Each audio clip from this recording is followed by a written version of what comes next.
But anyway, you tell a story like that, and I'm like telling the story, and it's like I'm excited about it, and I'm telling it, and then I kind of realize it's been 3 or 4 minutes and nobody's laughed. A lot of places are known, like Atlanta, if you're doing bad, they'll shake their keys at you.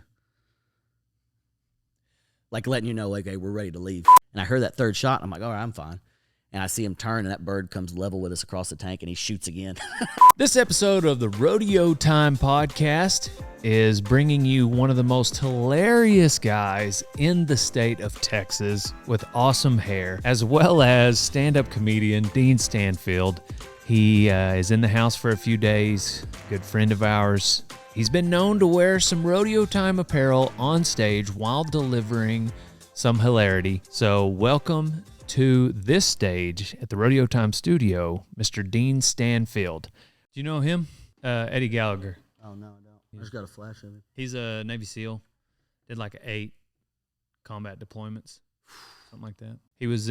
He got sent to prison for 9.5 months and was on trial for premeditated murder on a terrorist. Oh, man. You got to let those guys. He's done more good than bad, I'm sure. Well, 9 months they put him in a jail? Yeah, and he it came out in the courtroom, like they gave this one guy immunity, and he was like, Eddie didn't kill him because I did. A little knowledge bomb dropped right on the jury. That's war crime stuff like that. It's like, what do you do? Yeah, they might have gone a little overboard, but they. I mean, in the name of what? You know? Right. Put those guys in those situations. Yeah. So he was here last week. Do you want one of these? How long has he been out? Yeah. Let's mix this up. Let's do stank and rich fuel. Agave lime, no alcohol, right? Not that I know of. Heck yeah. No. Yeah, ranch fuel, not to be confused with the water. Yeah. But that's the. Are these y'all's? Hey, that's what everybody thinks. Okay, dude, they're great. That's great. That's tasty. That's what everybody tells me that they're mine. Yeah, the agave lime's everybody's favorite. I've been on this blueberry pomegranate lately. I got some. They're not rapid fire. Okay. One. Name a WWE wrestler that would back you up in a street fight that you would want. Oh, that I'd want to? Yeah. Oh, man. Roman Reigns. I mean, he's reigning champion for the last, I would say like a Ric Flair or a The Rock or something, but they're old as hell. Yeah. You know, maybe those, who are those, the brothers that just made it? They made the movie about Iron Claw. I can't remember those brothers, but they were pretty sick back in the day, but most of them are dead, so they'd be hard to back me up. Right. Yeah.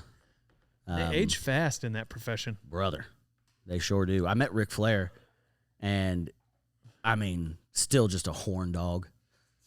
Just trying to throw it at anybody that wants it. It's all the test and all that good stuff. You on any stuff? Bro. I know, dude. You said Of course I am. Okay, good. Yeah. No. Not at all. Oh, of course not. All right. Yeah. You got I would hope I would be a little test. bigger than this. Like I weigh 166. I just look at anybody that's veiny, and I go, that guy's on something. No, He's needling up. Am I vain? I don't think I'm veiny. Dude, you got one that looks it looks like a road map.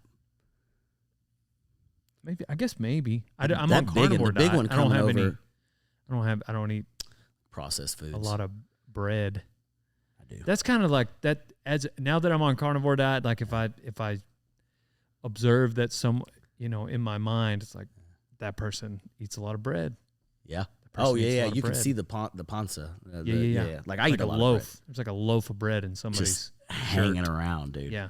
Because, I mean, you stop eating bread, you can look at a set of weights on carnivore diet, and you're going to gain muscle. Yeah, but, I mean. It's so good. I get it. I get it. So good, dog. It's so good. I get it. Yeah.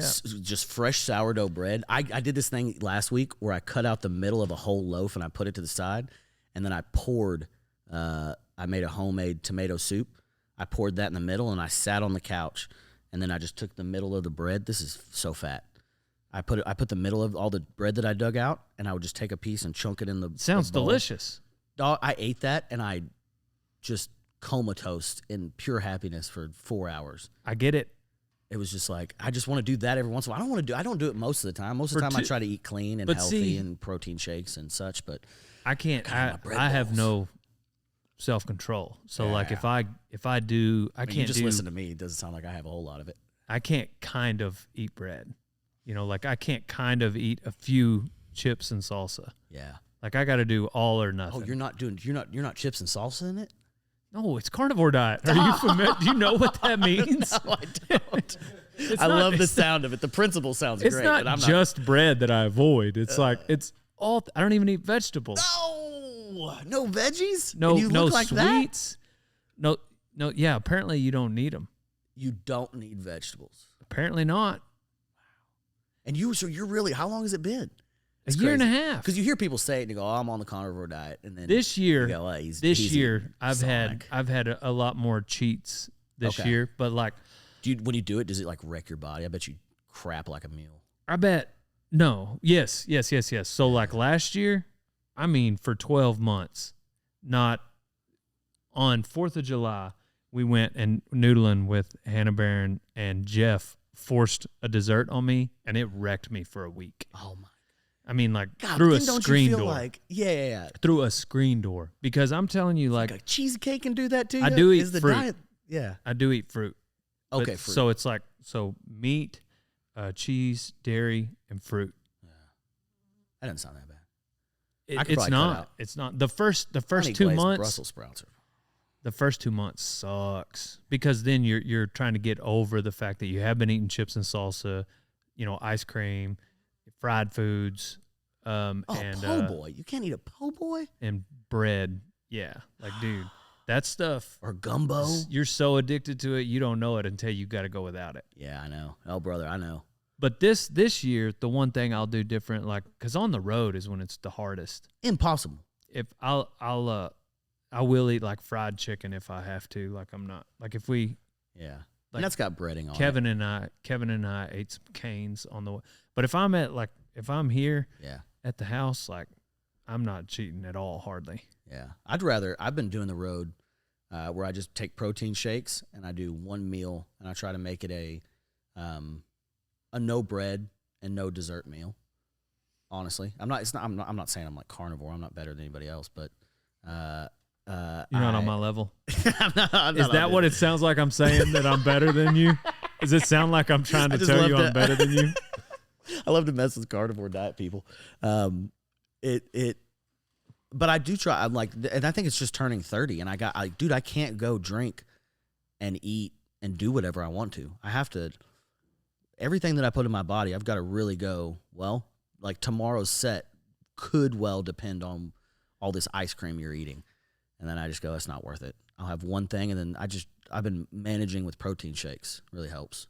Yeah, see, I just can't manage it. That's what I'm saying. I got to cut it all out. I can't manage it. It's all or nothing. I can't give something its head. It'll run off with me. It'll run off with me. It's good to know about yourself, though. Yeah, I do know that about myself. One band you could hop on stage and be the lead singer for, who would it be? Oh, geez. That I just know all their songs. I'm not better than them. That's a good way to put it. Because I don't think I'm better than you. Because I'm on carnivore, by the way. Okay. You keep circling back to that. Do you think I think I'm better than you because I'm on carnivore? I think it's because you look like that. I think you're better than me because you can do stand up. Yeah, I don't know. Who would I be? Who could I go on stage and? Because I would sound cocky if I said a couple of them, but man, you give me any anything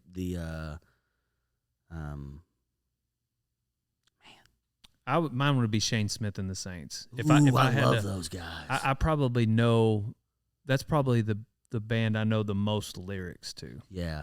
I'd probably do Marcus King right now. I swear singing him in the shower or on the road, I know every single beat for beat. I've been trying to do some karaokes, and that'll really humble you. Oh, So you've even tried karaoke. I love karaoke. I've got a pretty good singing voice. That's one thing I will probably never do. What? Before I knew that I was a terrible singer, I would never do karaoke. Oh, but that's the fun of it, is going up there and see, that's the thing. Would you do karaoke sober?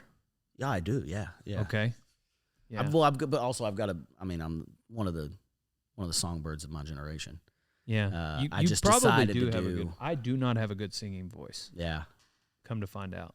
Yeah, Maybe I would at karaoke also, after it's like, a beer or two. You don't think you could do like a Marty Robbins song? Like something that's got art inflection anyway? I don't have faith that I could do any song well. Really? Yeah. You got to believe in yourself, Dale. I don't. Come on. When it comes to singing, to a degree. Yeah, when it comes to bull riding, of course, because I'm the greatest. Duh. But with singing, I'm out on that. Man. I think there's a certain aspect of like, I think it might be concussions. Mm-hmm. I've just had enough concussions where the part of my brain that gets embarrassed just isn't there. Like I will get embarrassed and I get nervous, but I'm like, there's certain aspects of like let's figure out what happens. Let's go up there and do it. Mm-hmm. You know, and I like that I guess energy of karaoke. Having done open mic. Yeah, you do. Like, are you talking like? Can you play guitar?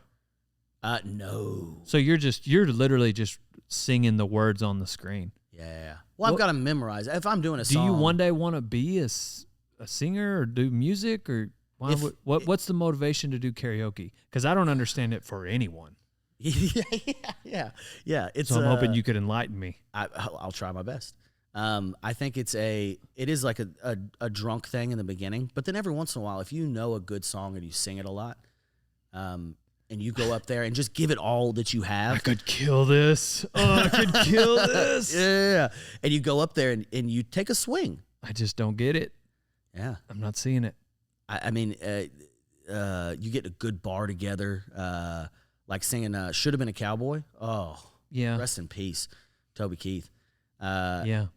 Going up there and doing that, just giving it all, even giving it your all. You watch somebody, even if it's not good, that guy he's delivering and he's selling it. But do you feel, do people in the crowd during karaoke, I've not ever felt like, rarely do I remember hearing someone sing karaoke that I thought should be singing karaoke. Next time you're in town, I'll take you to a place called Cutthroat Karaoke.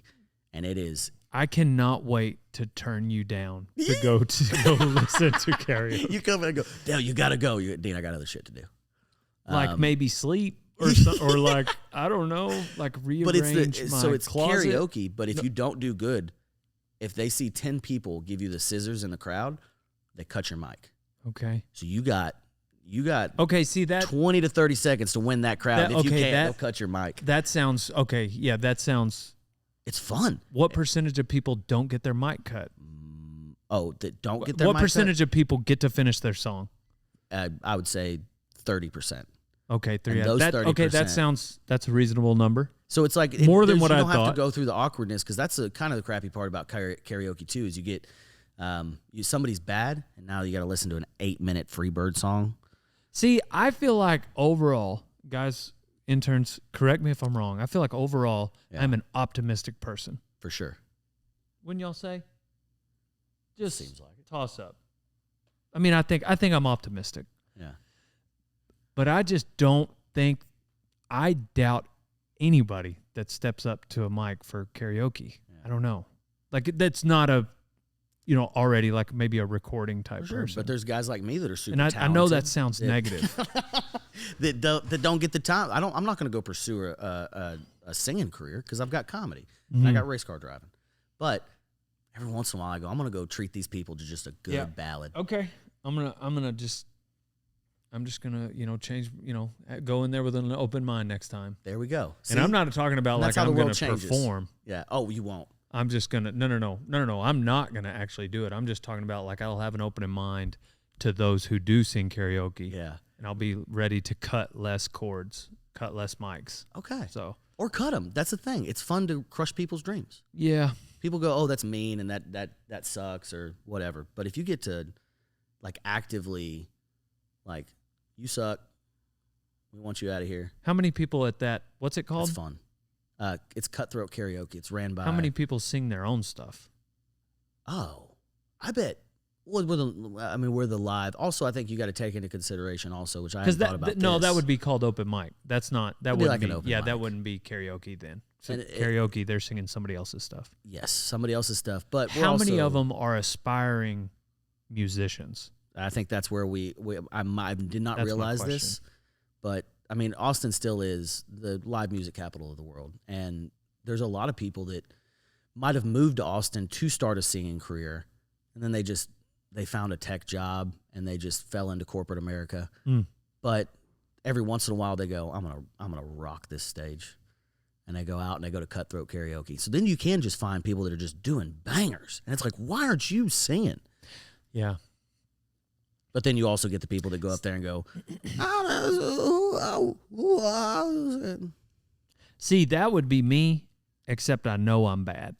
I don't know, man. I think you need to believe in yourself a little more. Maybe not. I think if we get, maybe not. Maybe not. Yeah, but I want to see you fail too. I guess, it's funny. I'm just thinking about like bull riding and how like, you can tell real quick how quickly, how much talent somebody does have. If you're to the educated eye, because some people will just try that willy-nilly like they might karaoke. Yeah. But I think the difference might be is like if you fail at karaoke, then but if you fail at bull riding, there's still a certain level of respect people might give you for at least trying it. Oh, just getting on which there I would give risking that. death. I would give people a certain level of respect for trying karaoke. Yeah. What's the wildest animal you think you could domesticate? The wildest animal that I think I could personally domesticate. Sure enough, turn him into a pet. Maybe not necessarily like go on a walk with you without a leash. Yeah. But I've always wanted to do a zebra or a... No. Not what animal would you do. Oh. What animal would you domesticate? To have as a pet. Yeah. Armadillo. Okay. I've always wanted one. I think that they would make a great pet. I'm sorry. I'm laughing at my joke. Yeah, I bet they would make a great pet. Why wouldn't you think they'd make a great pet? I was laughing at the zebra.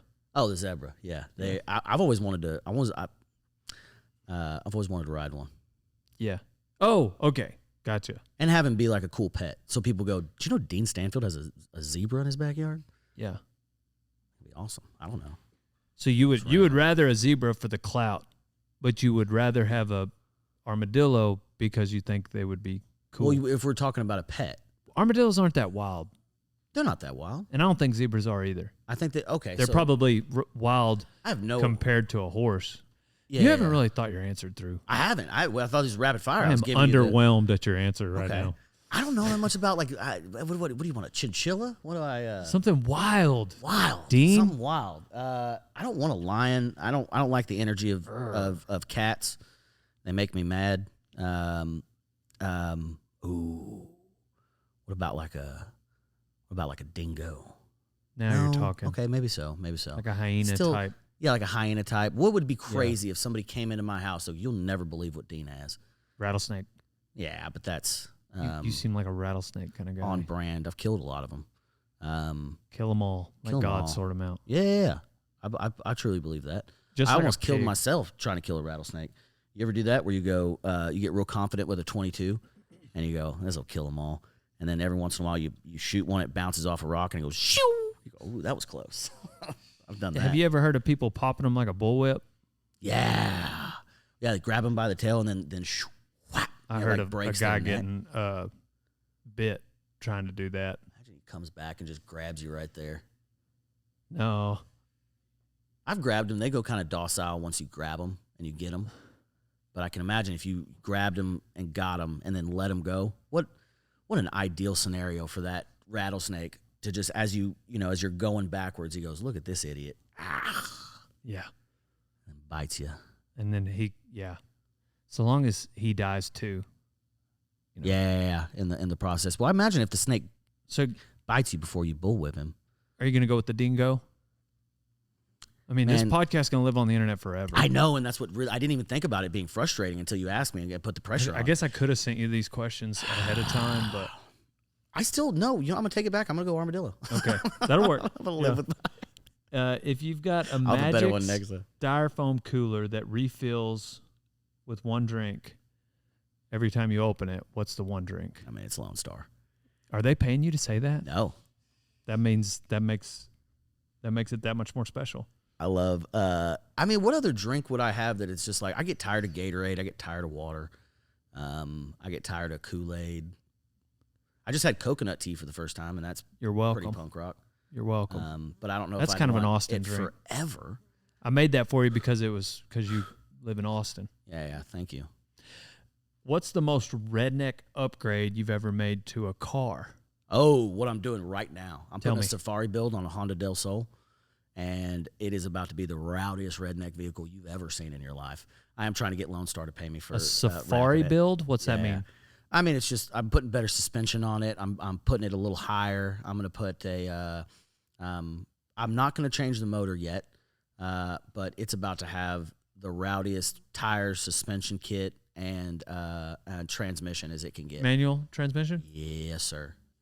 And I'm left foot braking in that thing. You need to add a I don't know why I put my hands on my hips when I started talking about that. I got real excited. we need to add a nutsack to the shifter. A nutsack to the shifter. You know what I'm talking about? Yeah. So like when you castrate a bull normally calf it goes on the back of the truck, but this one we're putting on the damn. No. shifter. So like whenever you castrate like a calf, Yeah. you can Pocket. you take the actual sack that's left over, you throw the nuts away, Yeah. and then you take the scrotum, Uh-huh. you can fill it with sand. If it was a bigger, like We're cutting like a 90-day-old 4-month calf. old to Yeah, 6-month that's old. not necessarily going to work. It'd have to Yeah. be like if you maybe a yearling. okay. If Or what you're about like, gelding? Like you geld a horse, and the, then the skin is real thin, so Okay. bovine would work better. Yeah. But like a yearling, kind of, maybe a Maverick 5-weight. bull. A 5-weight would be 4.5, or a 5-weight would be plenty big. Hell yeah. And you're gonna do that here? No, man, we could You have can said try it. nothing. You could try it. I've been All right, get it. Go ahead. Go I've been ahead. trying at it. Can I, Snipe it, Donnie. brother? All right. This is probably horrible for a podcast, but I don't know where he's at. Oh, please. Brim of the hat. Oh, direct hit. Yeah, you got him there. That was good. That's Maybe pretty he'll cool, leave you wasn't it? alone. Now it's loaded. You recocked it. Always hand a guy a loaded gun. That's good. That's I don't gun think that's safety. the way that goes. Oh, is it not? So, anyways, you take that scrotum afterwards. Yes, you sir. fill it with sand. Okay. You get a rubber band and you tie it shut at the top. You let Uh-huh. it sit for a couple of weeks, whatever, Okay. and then And that dries it out. yeah, it'll dry it out, and you empty it out and take the sand out, and then you put it over your shifter. Oh, Yeah, I'll show you man. back here. I got one on the first gen. Oh, I need to get one. Yeah. On the first gen though, I remodeled the shifter, the main shifter, to put like how like in like a semi truck sometimes they'll be higher, like a T-bar. Like up here. Yeah, my old man got me that for my. Selector It's not switch. super high because it'd be too heavy and fall out of gear. Yeah. So it's like, but it is higher than normal. It's like And- ape hangers on a But so we put the nut sack on the 4-wheel drive shifter. the little one down there. Yeah, the little one on the side. I'll show you. Hell yeah. Yeah, that'd be cool. I You think got to have that's that though on a car shifter. That would be on a Del the Sol. nuts. Come Pun on. intended. That would be nuts. Yeah. That's the I mean, I've never had like a jacked up truck. I think early, like I was 15, 16, I had a bunch of buddies that did, and we rolled them all the time. Yeah. And so I was like, by the time I got my own, I was like, I've rolled every single tall truck we've been in because you're doing rowdy shit. Yeah. And if you're doing rowdy shit, having a big jacked up truck, you can't go as fast. Right. You got to worry about making a turn and it flipping over. But if you get something that's low to the ground, I'm not talking about cholo low, but like something regular with like, I would rather put, instead of a lift kit, I would spend that money on a good suspension and good tires and then just see how fast that thing can go sideways. Yeah. I think that's more the redneck than I am than the like jacked up truck or like air horn or something like that. I like a little lift. Yeah. I like a little lift. I don't. I've always respected that.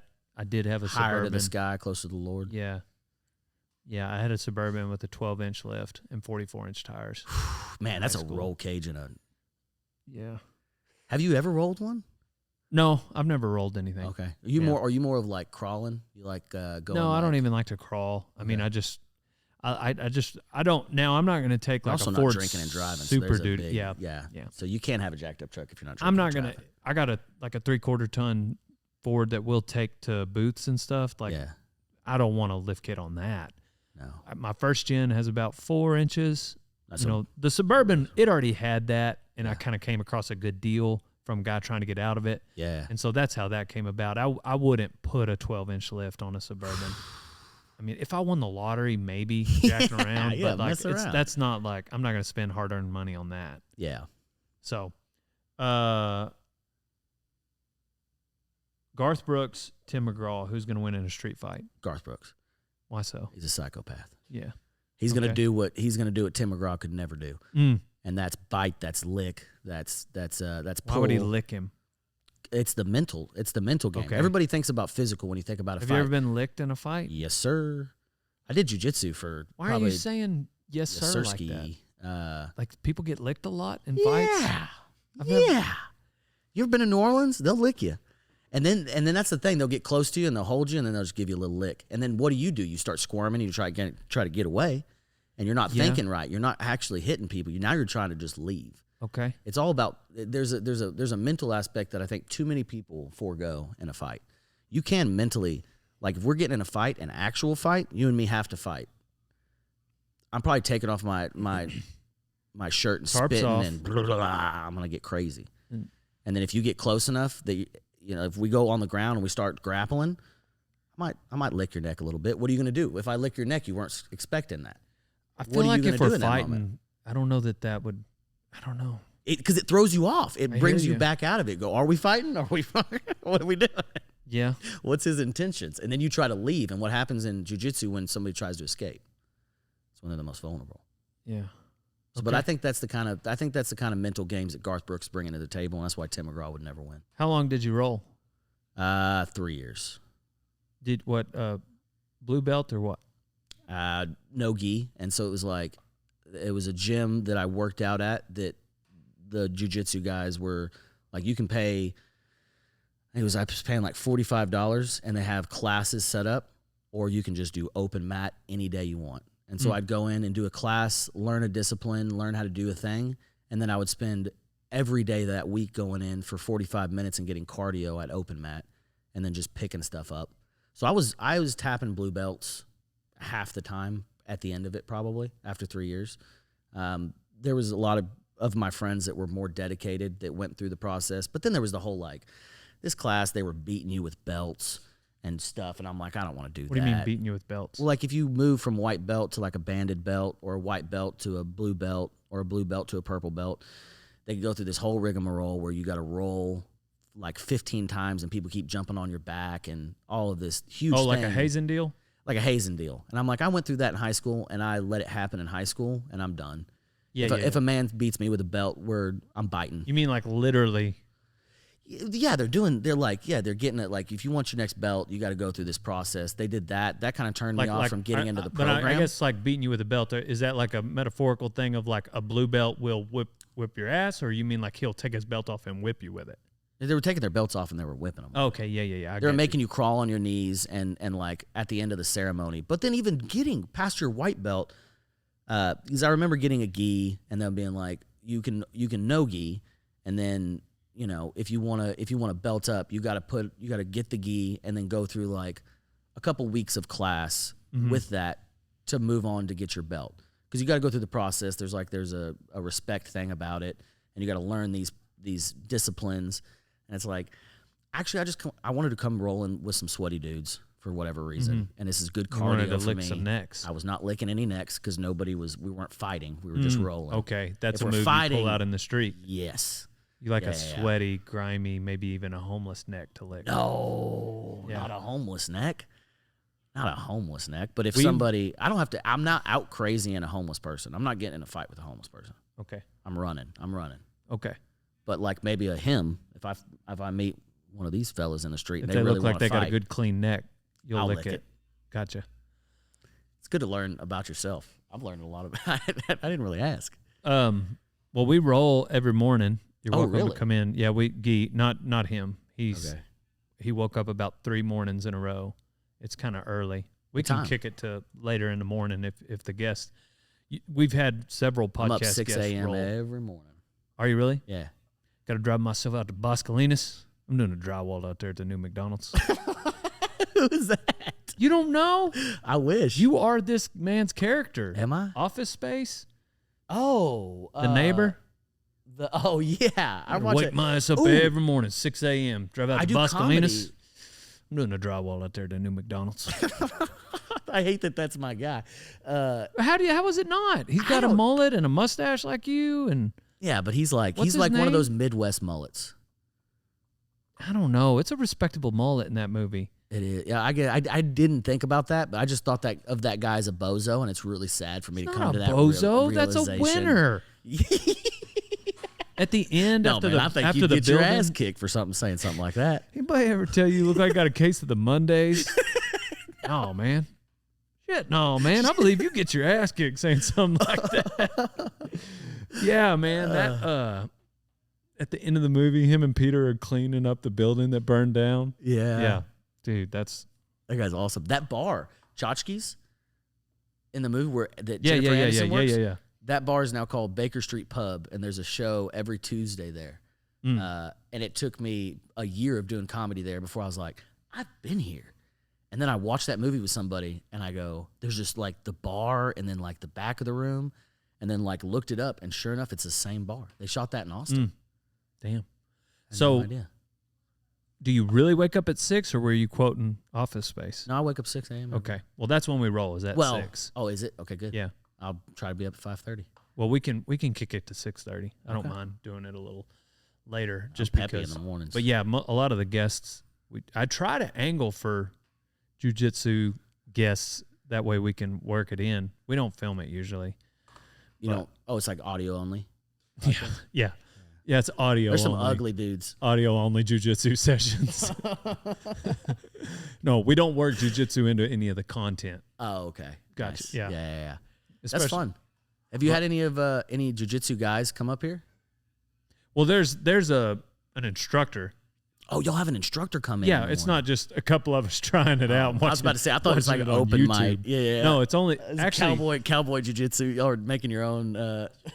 It's just wrestling. when we started, I it thought we were was just wrestling. pretty much all the guys, but now it's pretty much me and Cole, the guy that you had talked to. Okay.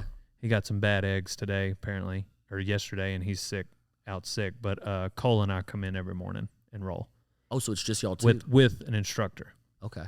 He's a blue belt. I'm gonna be so gassed, but I'm down with it. I'm gonna be. Probably not. We usually go for an hour, and he talks for the first 20 minutes. Oh, he's just talking. Yeah, it's a lot of like history lessons on jiu-jitsu, and we get kind of Okay. some stories, a few rabbit holes. I We'll can go listen. in. I can listen. I and think can he's talk. testing out some content to be a stand-up comedian. To be honest, He's just running a tight 5 on you guys 3 times. yeah, he's giving us his type 5, and then just getting warmed up, and then 20 minutes in, we'll actually roll and do some stuff, and the last 7 or 8 minutes we'll drill. So. Cool. No, but seriously though, yeah, we do. I was planning on every day this week, but when I'm in town, we usually, if it's a weekday and I'm here, then we're usually rolling. And out of all the interns, it's just you and Cole. Yeah. Dang. Yeah. I don't think they like the history lessons. It's 6 a.m. and I'm learning about buffaloes for some reason. This guy. Right.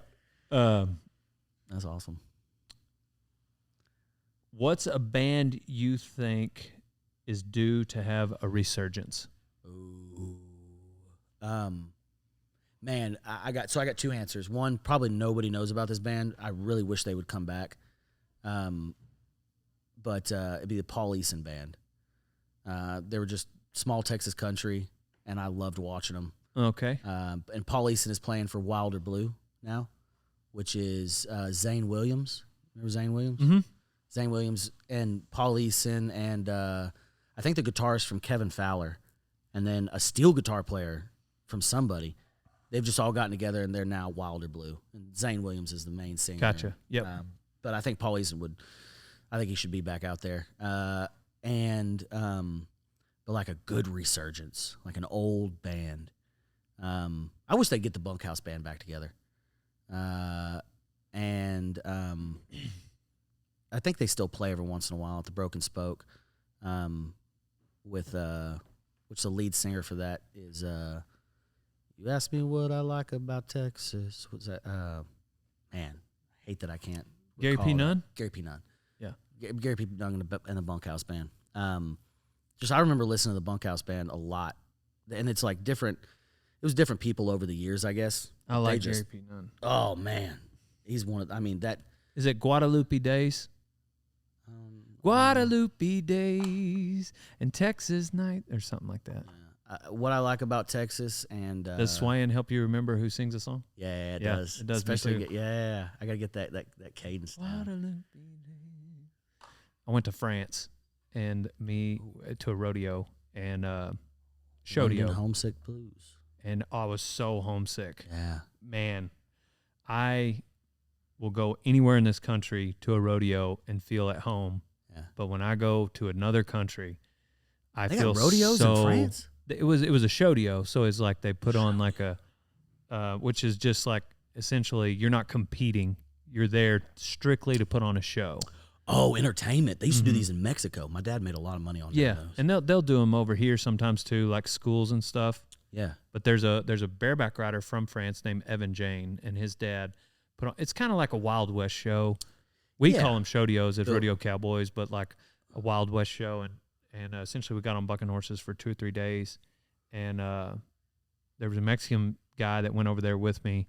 His name was Cesar Kid Benuelas, and then there was 2 other guys that rode bareback horses. I was the only saddle bronc rider. There's 4 of us, and me and this guy were homesick. We stayed in a hostel not long after the movie Hostel came out, and so that freaked us out. And then we were walking around France, I can't even remember what town we were in, but obviously nobody can speak English, and we go to this rave bar, and there's people standing in the rafters, just exactly the way you would picture 4 cowboys from the from the U.S. walk into a bar in France, and it's like a rave bar, that's how it felt.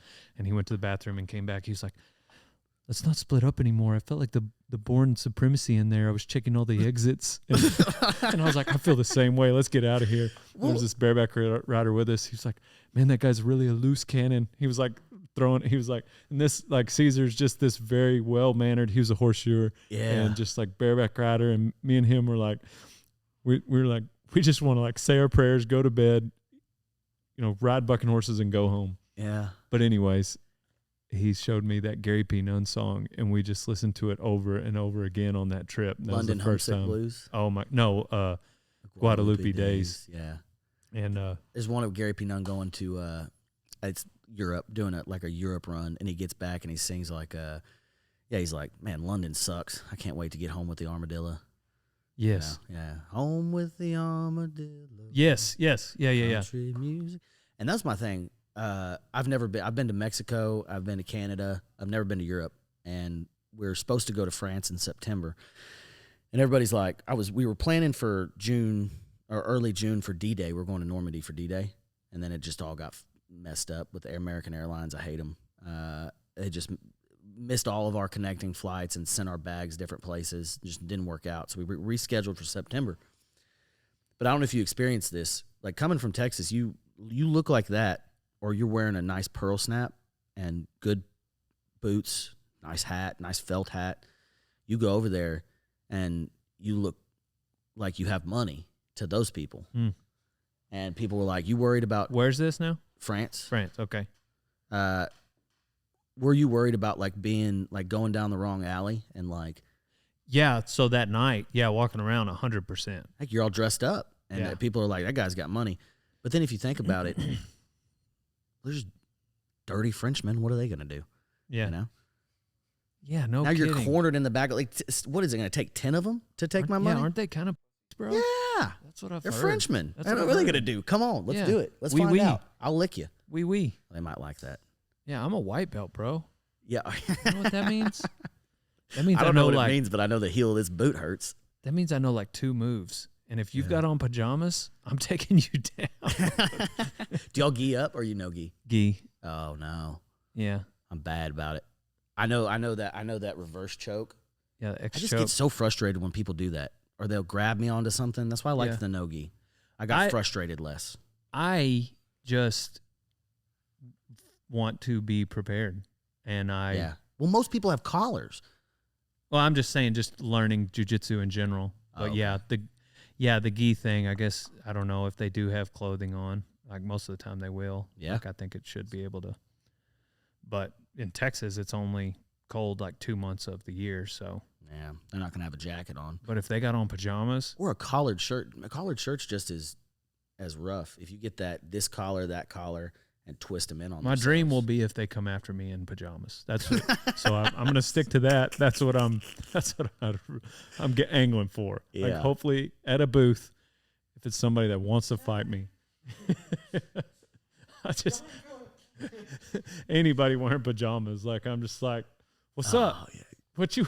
You're talking a little extra crap to somebody in pajamas. Yeah, exactly. You got some lady in a Cookie Monster pants. Like I'd mess her up. I remember my dad dropping me off at the airport on that one, going to France. Yeah. I've never been more sad leaving my old man. But then, even going to Australia. Oh, that's got to be fun. It's okay. I don't know. Like I thought that was like British Texas. I was like downtown Townsville, and the town looked super cool, and I needed to get some B-roll because they brought me there to man, sorry, it's like a lot of memories coming back. But anyways, I went over there, to film a bull ride and to do some videos to experience Australia, and it was all really good. Like the bull riding was exactly what you'd think it was. We went to Magnetic Island. Okay. It's this big island and got some scooters, and I've just never had more fun on a scooter going around that island. The beaches are bad, don't get in the water right there. Apparently crocodiles or whichever the one lives in salt water. Crocs, yeah.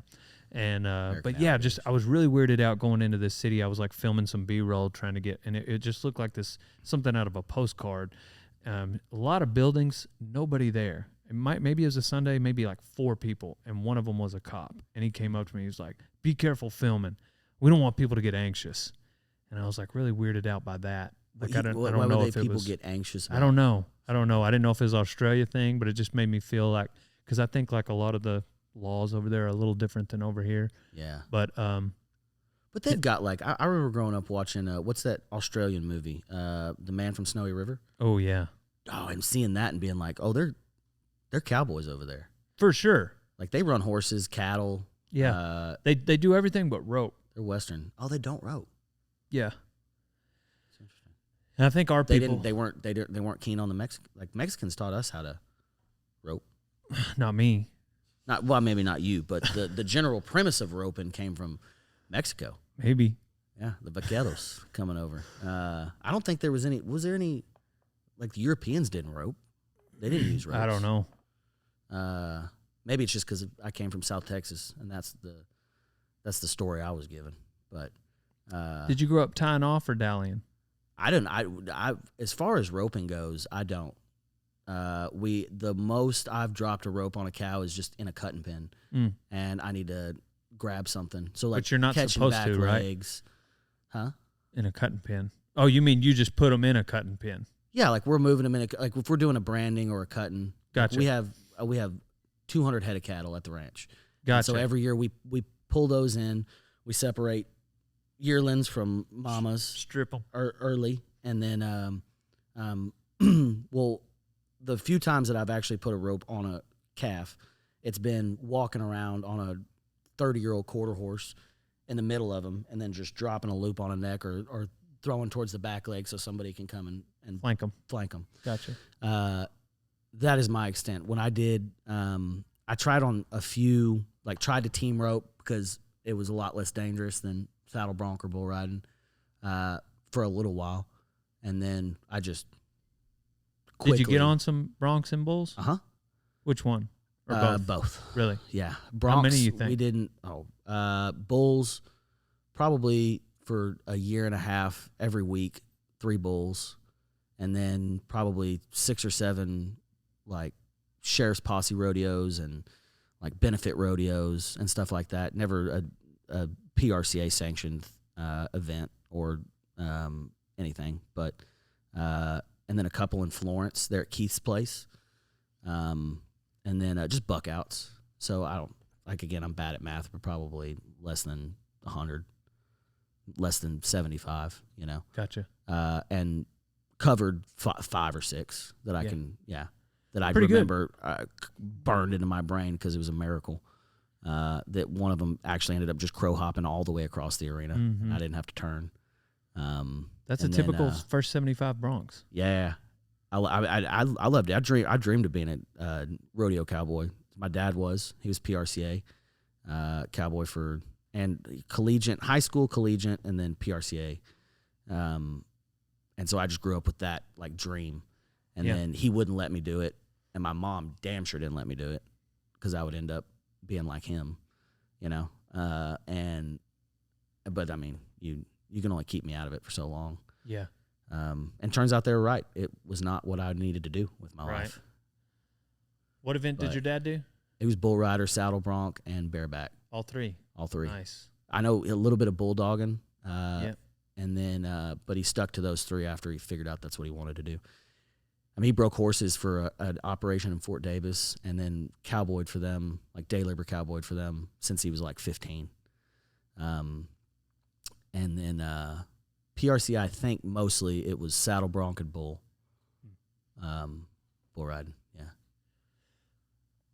You look like a hitchhiker, so do you got any hitchhiking stories? Hell, I'm clean cut, buddy. That question is from Kevin. Kevin. Which one's Kevin? He's out there. I'll show you after. All right, I'll have to talk to Kevin. I'll tell him to show up for jiu-jitsu. Yeah, please. I look like, okay, so wait, so say it again. I look like a hitchhiker? You look like a hitchhiker. You got any hitchhiking stories? I've broke down a lot. Like right now I've got 3 broken vehicles. And I'm no stranger to put a thumb up in the air and walk. I got stuck in. Kevin was right? Yeah, he was right a little bit. Gotcha. That's maybe why it hurt your feelings. It did. It did. Did you see me? I'm interested to go back in the camera. I'm like, what the hell did he say? Your posture changed. Who the hell is Kevin? Which one's Kevin? I broke down. I was also bad about running out of gas. I'm that guy that I got a quarter tank, I'll be fine. And then you got a half a tank. And then I realized that my meter's broken and I still haven't fixed it. But Paducah, Texas, I ran out on a hill, and I stayed out there for probably 12 hours. And that's the last time I ran out of gas. But that was the worst. Some hammered drunk cowboy picked me up and then drove me to. You don't remember his name? I don't. I will never. Like? I mean, just he needed to drink a beer to keep his pants on his hips. Okay. And weathered. He looked like he could have been Hispanic or white. His skin was leathered. Okay. And how old was he? 70 to 110. Okay, never mind. Hammered, and kept reaching back and getting cold beer out of this thing and offering me some. And I took the first one, and I'm like, man, I could really just use something cold to drink. I drank that first one, and then we had a conversation until he got to his ranch gate, and then he goes, all right, town's just another 30 miles that way. And I go, well, now I'm not around my truck. My truck's 15 miles back that way. And he goes, sorry, man. I said, cops are too close to town. I can't go into town. What the fuck? So now I'm stuck in them. And you know those West Texas roads, you might find somebody every once in a while, but you got to hope that they're okay with picking up hitchhikers. Yeah. And most flatbeds that go past you, I'm not even putting my thumb up. Are you the kind of guy people would pick up or not? If they can get close enough to see my eyes, I can charm them. Okay. But if I can't, I'm not. What if they're close enough for you to lick them? Well, I don't. It depends on who it is. You know, They could be down with it.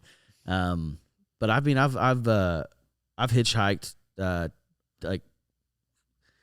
a friendly guy. I meet people, and I just go, I'm down for an adventure. So you know what? I'll go tell Kevin he is right. I am kind of a hitchhiking guy, but I don't look like it. That's the thing. That's why I'm gonna look him in the eyes and see what he means by that. Kevin just got a haircut. Otherwise, now he would be uppity. Yeah, now he's gotten all uppity. Yeah, exactly. That's what happens. They cut their hair and they lose their confidence and they just want to tear other people down. All right, I'm not on Kevin's side anymore. Y'all are getting me to. He's part of what we originally called the flea market, and they all three had. Carson was one of them, the guy that stayed on your floor. Yeah, they all had mullets. Ty lives there now, so it's been 4 people that have come through the Kevin being one of them. 4 people that have come through the flea market that have mullets. Okay. And so I'm not sure what they have against you. Maybe it's like resentment because they shaved theirs. They couldn't take it anymore. Mm-hmm. It's rough. I understand. They turned on you. Yeah. They're not a part of the fold Which anymore. you don't care for, like, how do you feel about liberals with mullets? I had an attitude about it for a long time. You did. I did. And I think it's something that I'm growing and I'm getting better at, and I'm growing as a human, you know? Okay. And like I said, I walk in the light of the Lord, so I don't hold things against people. I love everybody. But it was extremely frustrating to walk up to somebody with this kind of a hair and it be blue. You know, and it's just, yeah, they don't know who Dale Earnhart is. They don't have any idea. Dale Brisby. Dale Brisby, George Jones. They don't. Yeah. They don't know jack all shit. the legends. All the legends. Right. And all in that order. That is, it was just really frustrating for a while. And then I had to realize it's just hair, you know? And most of the time, if you do have this haircut, you are doing something crazy. You are a pretty wild It's never person. just hair. It's never just hair. Let's be real. That's what they start with it. But then once you get it and you wake up every morning and you just keep having it. You got to live that life. You got to live that life. Or you feel bad and you cut it. Kevin couldn't live that life. Yeah. Kevin's not about that life. Kevin just couldn't handle He's it. Probably so a liberal. You know what? I would not be surprised if we go out there and it's already He voted blue. for Joe Biden. I bet he did. Can you ask Kevin to come in here real quick? We're gonna get to the bottom of this. We're gonna find out. Let's see. I'm glad we get to resolve this. What comedian going right now do you think you could beat in a fight? Oh, big. We're talking about big name. I'm not gonna go small that nobody knows. Anybody? I mean, Shane Gillis can get it on site. I think he's gotten fat and slow over the years. He used to be a professional athlete. I mean, I saw him the other day walking around. He's got no ass anymore. He's got no fighting in him. That dog don't hunt. Kevin, come over here into the light with your shaved head. Why'd you shave your mullet? I didn't have a mullet. Yes, huh? No. You did a while back when you were at the flea market. He wants to know why you think he looks like a hitchhiker. You say I look like a homeless hitchhiker. What's that about? This guy, you like own a mirror, right? Yeah, I own a house and a mirror, man. But then I look at it. I don't see a homeless person on the other side of it. I didn't say homeless. You said the hitchhiker. I said hitchhiker. Most hitchhikers are homeless. Does it not look like I own a cool car? Hitchhike back to your home. Your grass on the prairie. And we thought... Because your IROC Camaro broke down. Yes, all right, Kev. Kev's come back. We thought that maybe Kev's you come resent him because you used to have a mullet and now you don't, and you're jealous. Was it jealousy that made you lash out, Kevin, maybe? It was. All right. He's fine. Cool. Man, he apologized. Also, That's he's crazy. going to come to jiu-jitsu. If we want to settle this debate. So there's that. We'll see. I don't know. I do kind of take it back. I hadn't seen his ears yet. Yeah. Yeah, no, I'm not good at jiu-jitsu. Oh, he looks like he's got wrestler ears. No, Cole You can tell does. somebody's mean by their ears. Cole does. Cole, yeah, he's got some wrestling ears. Yeah. Cool. Thanks, Kev. It was great to meet you, Kev. Sorry for putting you on the spot. I know that was probably uncomfortable for you. That's great. He doesn't talk much. He's got pretty eyes too. Yeah. What cut? I guess nobody knows the color of your eyes. Nobody. That's Maybe wild. your mom. Oh, okay. All right. All right. Let's not bring Jennifer Richards into this. What's some crowd work that you did respect that you were just like, they got me? That from somebody else did it? No, just Oh, you on stage. brother, Somebody I don't think got I've you. ever done a crowd work moment I'm proud of. I'm bad at it. I'm- I don't know. There's been a couple times where I think where I'm the most proud of it is when I think the point of crowd work, 2 points. Either you're just doing crowd work and you want to fill time, or I think it's really cool when I can start talking to the crowd and then somebody says something and I go, I got a joke about that. And then figuring out how to move into that joke without the crowd realizing it. I think that's really cool. Like you start talking about something, you go, I got a joke about this. And then you keep talking for a minute and then it just naturally leads into that joke, and then people go, "Oh my God, he just thought of that on the spot." Yeah. That whole story, he talked to that guy, and then he, was doing this. And I think that's cool. What about, there's got to be something weird, though. You not bombing, not crowd work, something weird that you've maybe seen from stage. From the stage? Oh, something that happened in a crowd while it was going on? Usually, I like to ask musicians this. Yeah. What have you seen, while you're... Because it's different. Usually with musicians, it'd be like fights, but... Fights or people making out or people, getting jiggy with it in the crowd. I could see that happening in music. I could not. But I had a lady anyway. puke. I watched a... No, you can't? I don't feel like that would happen often. I don't know. There's At a some wild concert. concerts out there. I watched a lady puke in a bucket, and this was while I was waiting to go on stage. So I'm sitting through the curtains, and the stage is here. My buddy's on stage. The crowd is there, and it's on the round, kind of. So it's where the stage is halfway surrounded, right? And the people that are sitting across from the opening of where we walk on stage, there was a lady, and she'd ordered a wine bucket. And I noticed, and I was kind of watching her because I'm watching him, and then I kind of see some commotion, and I see the husband grab the wine bottle out of the bucket, set it on the table, and then grab it and pass it to his wife like this. And then she just sits there, with the bucket in her lap. I'm like, what in the hell are they doing? And then I watch her, and she just goes, pukes into the bucket, and then just sits up, and nobody notices. And then he just goes back like that. And he picks up the bucket and sets it back on the deal, doesn't put the wine glass back in it, but he puts it up on the table, and then they go about and I'm about to go on stage, and I go, oh, I'm talking about this. I'm calling this out. And I get up on stage, and I let a little bit, I get the crowd going for a minute, and then I go, what is that? I'm sorry, this is messing me up. It seems like something's smelling. And I look at the guy, and he's like, do not bring it up. I can just see him shaking his head, and I go, it's something over there. What is going on? And she had already gone to the bathroom since then. You puke and you got to leave.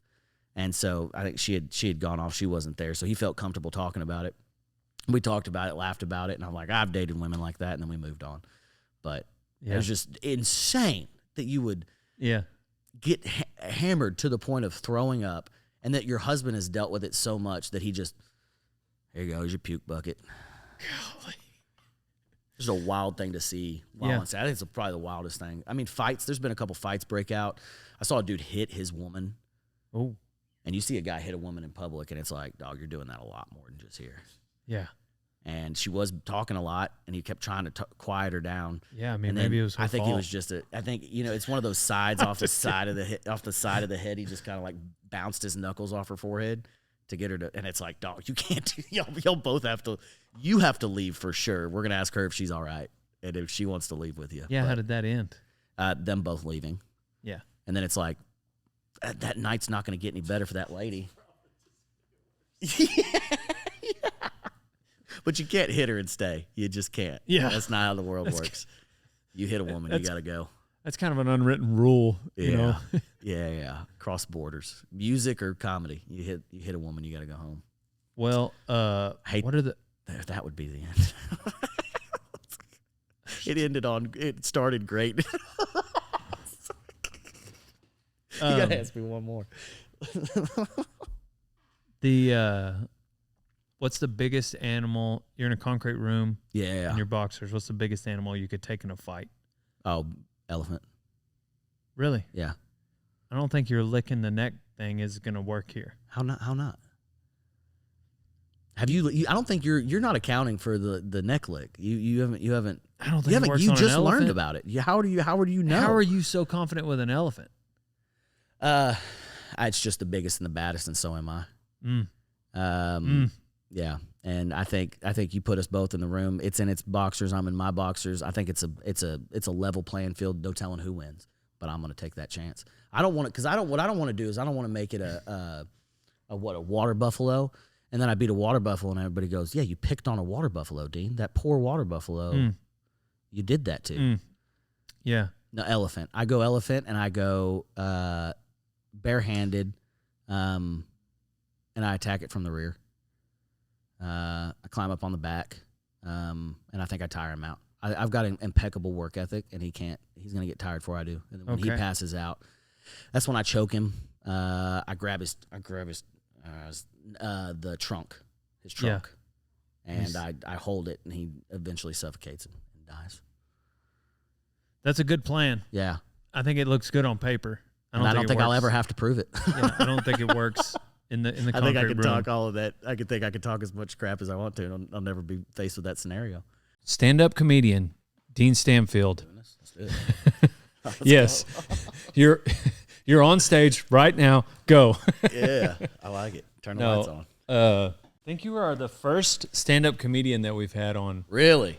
on the podcast. Heck yeah, boys. Isn't Let's do it? it. 150 episodes. This might be number 150. Hey, 149. they can't beat me. I'm the only one. How many times have you stood up for stand-up? Oh man. How many gigs? There's 100, 200, 500? I mean, I'm probably, if you go every year, probably doing, not including open mics, and there's probably 3 years of open mics. I do, right now on average, 7 or 8 shows a week. Yeah. And that's been like that for 4 or 5 years at least. 45 years? 45 years, yeah. 45 years straight. Golly. Yeah. Started my my dad's ball sack, and I was just standing up there telling people about it. No, 4 or 5 years. Yeah. So I don't know. I'm bad at math, but it's been a lot. It's been a lot of bombs, a lot of fun times. All right. Well, you brought it up. Yeah. The most memorable bomb. New Orleans, Louisiana, at the Howling Wolf Den and Comedy House NOLA. Okay. I don't know what it is about New Orleans, but I've given it 8 or 9 tries. 89 tries. 89 tries. Wow. Yeah. And it just every single one of them. I've had one go good, and that's because I was as hammered as the crowd was. 1 out of 89. But I remember my worst bomb both on the same night. It started at Comedy House NOLA, and we drove 7 or 8 hours from Austin to 78. Well, we were doing it in a pedal bike, and Sorry. and it took a while to get there. So understandably, after 78 hours, I'd be Make pretty sure damn the tired. AC's on in here. And I got up there, and I was opening, and the material was like crushing in Austin, and so you have like a confidence about you when you get off stage and you do really well, and then the next day you just go on too cocky, and the crowd doesn't trust you for good reason because they don't know you. And I got up there and did my first joke, and there's parts of the jokes that you hear you think's the punchline, you knows the punchline, and the audience responds with it. So it's like this is always going to be where the laugh is. Every once in a while you say it, and then just to dead silence, and then it's like, oh no, that's not good. Dang. If y'all didn't like that, you're not going to like the rest of this. So, and I had not even considered that. I just assumed that if one crowd laughs, they'll all laugh. no. I mean, I get it. I understand, like if it's a different demographic, like for instance, maybe here is going to be different than Austin, but I would assume that that Austin might be the toughest crowd. And so if you have them laugh, maybe everywhere else will work. That is not the case. Really? Well, like there's well known in comedy for there to be like, I would say the two like most drastically different crowds are like you got black rooms where you'll do like Atlanta, Houston. A lot of places are known like Atlanta. If you're doing bad, they'll shake their keys at you, like letting you know like, hey, we're ready to leave. So why are we calling it a black room? Because they're predominantly black. Oh, okay. All right. Yeah. Just making sure. Yeah. I mean, it's just like that's not it's. I didn't realize we called them that. Yeah. I mean, in comedy we do. Like there'll be rooms where it's like you like. So you would this there, be you considered can't, a white room? Yeah, I'd say a honky room. There's a lot of crackers here. I don't know if that's PC, but it's not anything like you got to know when you go into a place like what you're dealing with and where you go. And I mean, very. So worried had you at had some of your these places. keys shaken? Have you had keys shaken at you in Atlanta? Yes, sir. Yes, sir, ski. They are. It's a humbling experience. I And, imagine. yeah, I imagine it's always humbling, but I guess if you are just on fire and everybody's rolling, then Yeah. you could probably get your Well, ego. it's a confidence thing, and you can just have it, your confidence sucked out of the room by saying something, and they're like, "And how was that funny?" And you're like, "Oh no, they don't like me." And Dang. especially you look like this sometimes, and you go to a place, and I had a problem in Houston early, and then you get over it. What do you mean you had a problem in Houston? Like going to Houston and performing in front of Austin people, and then like Houston is a drastically different. Like people are more on edge. I would say like the Riot Comedy Club. There's the Secret Group, which is just like a tiny little comedy club. It holds like it's a little 50-seater, and it's rowdy. Like you go in there, people are partying and having a good time, and there's just this thought in the back of your head that your stuff could just get broken into while you're on stage. So you're like, you got to worry about that little fear, and you got like what percentage do you think? I mean, how often does a guy bomb? it can happen every night. Like if you're doing like in Austin, if I'm doing, or even on the road, let's say just this last weekend, I did 3 shows in Houston, and then I did 1 show in Columbus, Texas, which is just like, an hour back towards Austin from Houston. All 3 Houston shows went great, smashed, and then got up the next morning. We went and watched a movie, went and worked out, and then drove straight to the Columbus show, and then got on. Opening act goes up, they like him. Feature act goes up, great. And then I go up there, and like 10 minutes in, there's people like getting up to go to the bathroom and ordering drinks, talking amongst the tables. And I'm just like, I mean, all this stuff worked yesterday. This is crazy. Dang. So it can be from, one night to the other or in the same night. Like you can do 2 sets at 2 of the comedy clubs in Austin and then just be on fire and then go to the last one and just bomb. And then you have to drive home and go, neither of those 2 sets, I can't be happy because the last one, tanked. It's disheartening. Have you ever had a joke that never bombed? Yeah. A few, like one-liners, sometimes you just hit it on the money, and it's just beat for beat a good joke. And it might not bring the room down, but those jokes are very rare.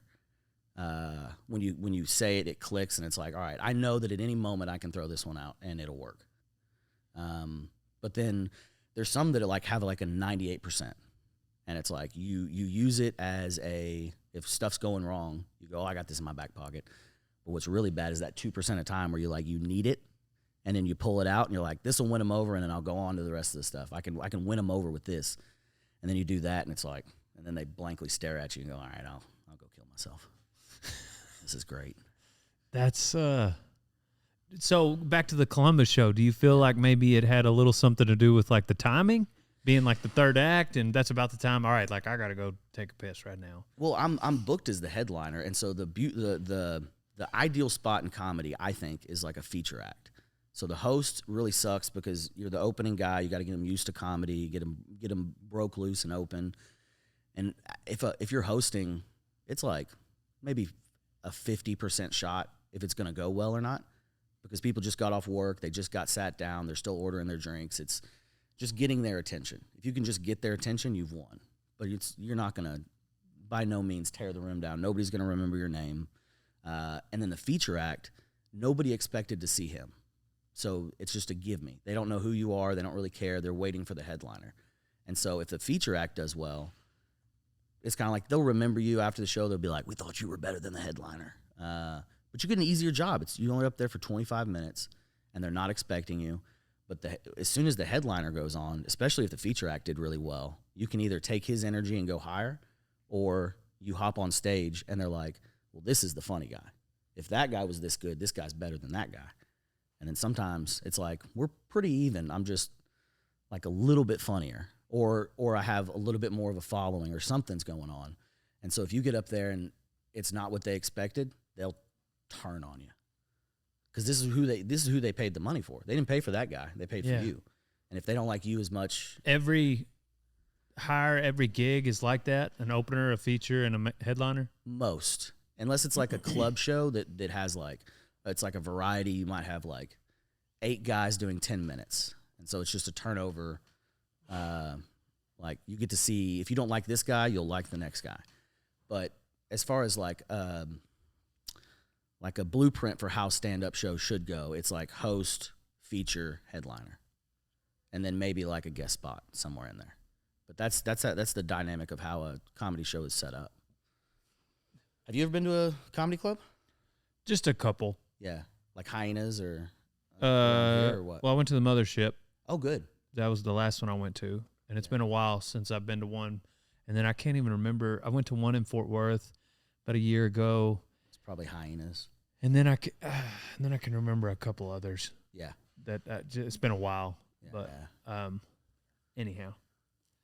Yeah, I mean, I enjoy stand-up, but have you seen a lot? Like, you've seen a lot of it, like Netflix-wise? I've seen a few of those. I haven't. Yeah. I don't binge watch every one that comes up. You know. Yeah, you can't. But I mean, I've watched all the the big ones that mostly come out over the years. Like, I mean, I remember like in high school watching Martin Lawrence. You know, stuff like that. Okay. You know? Like.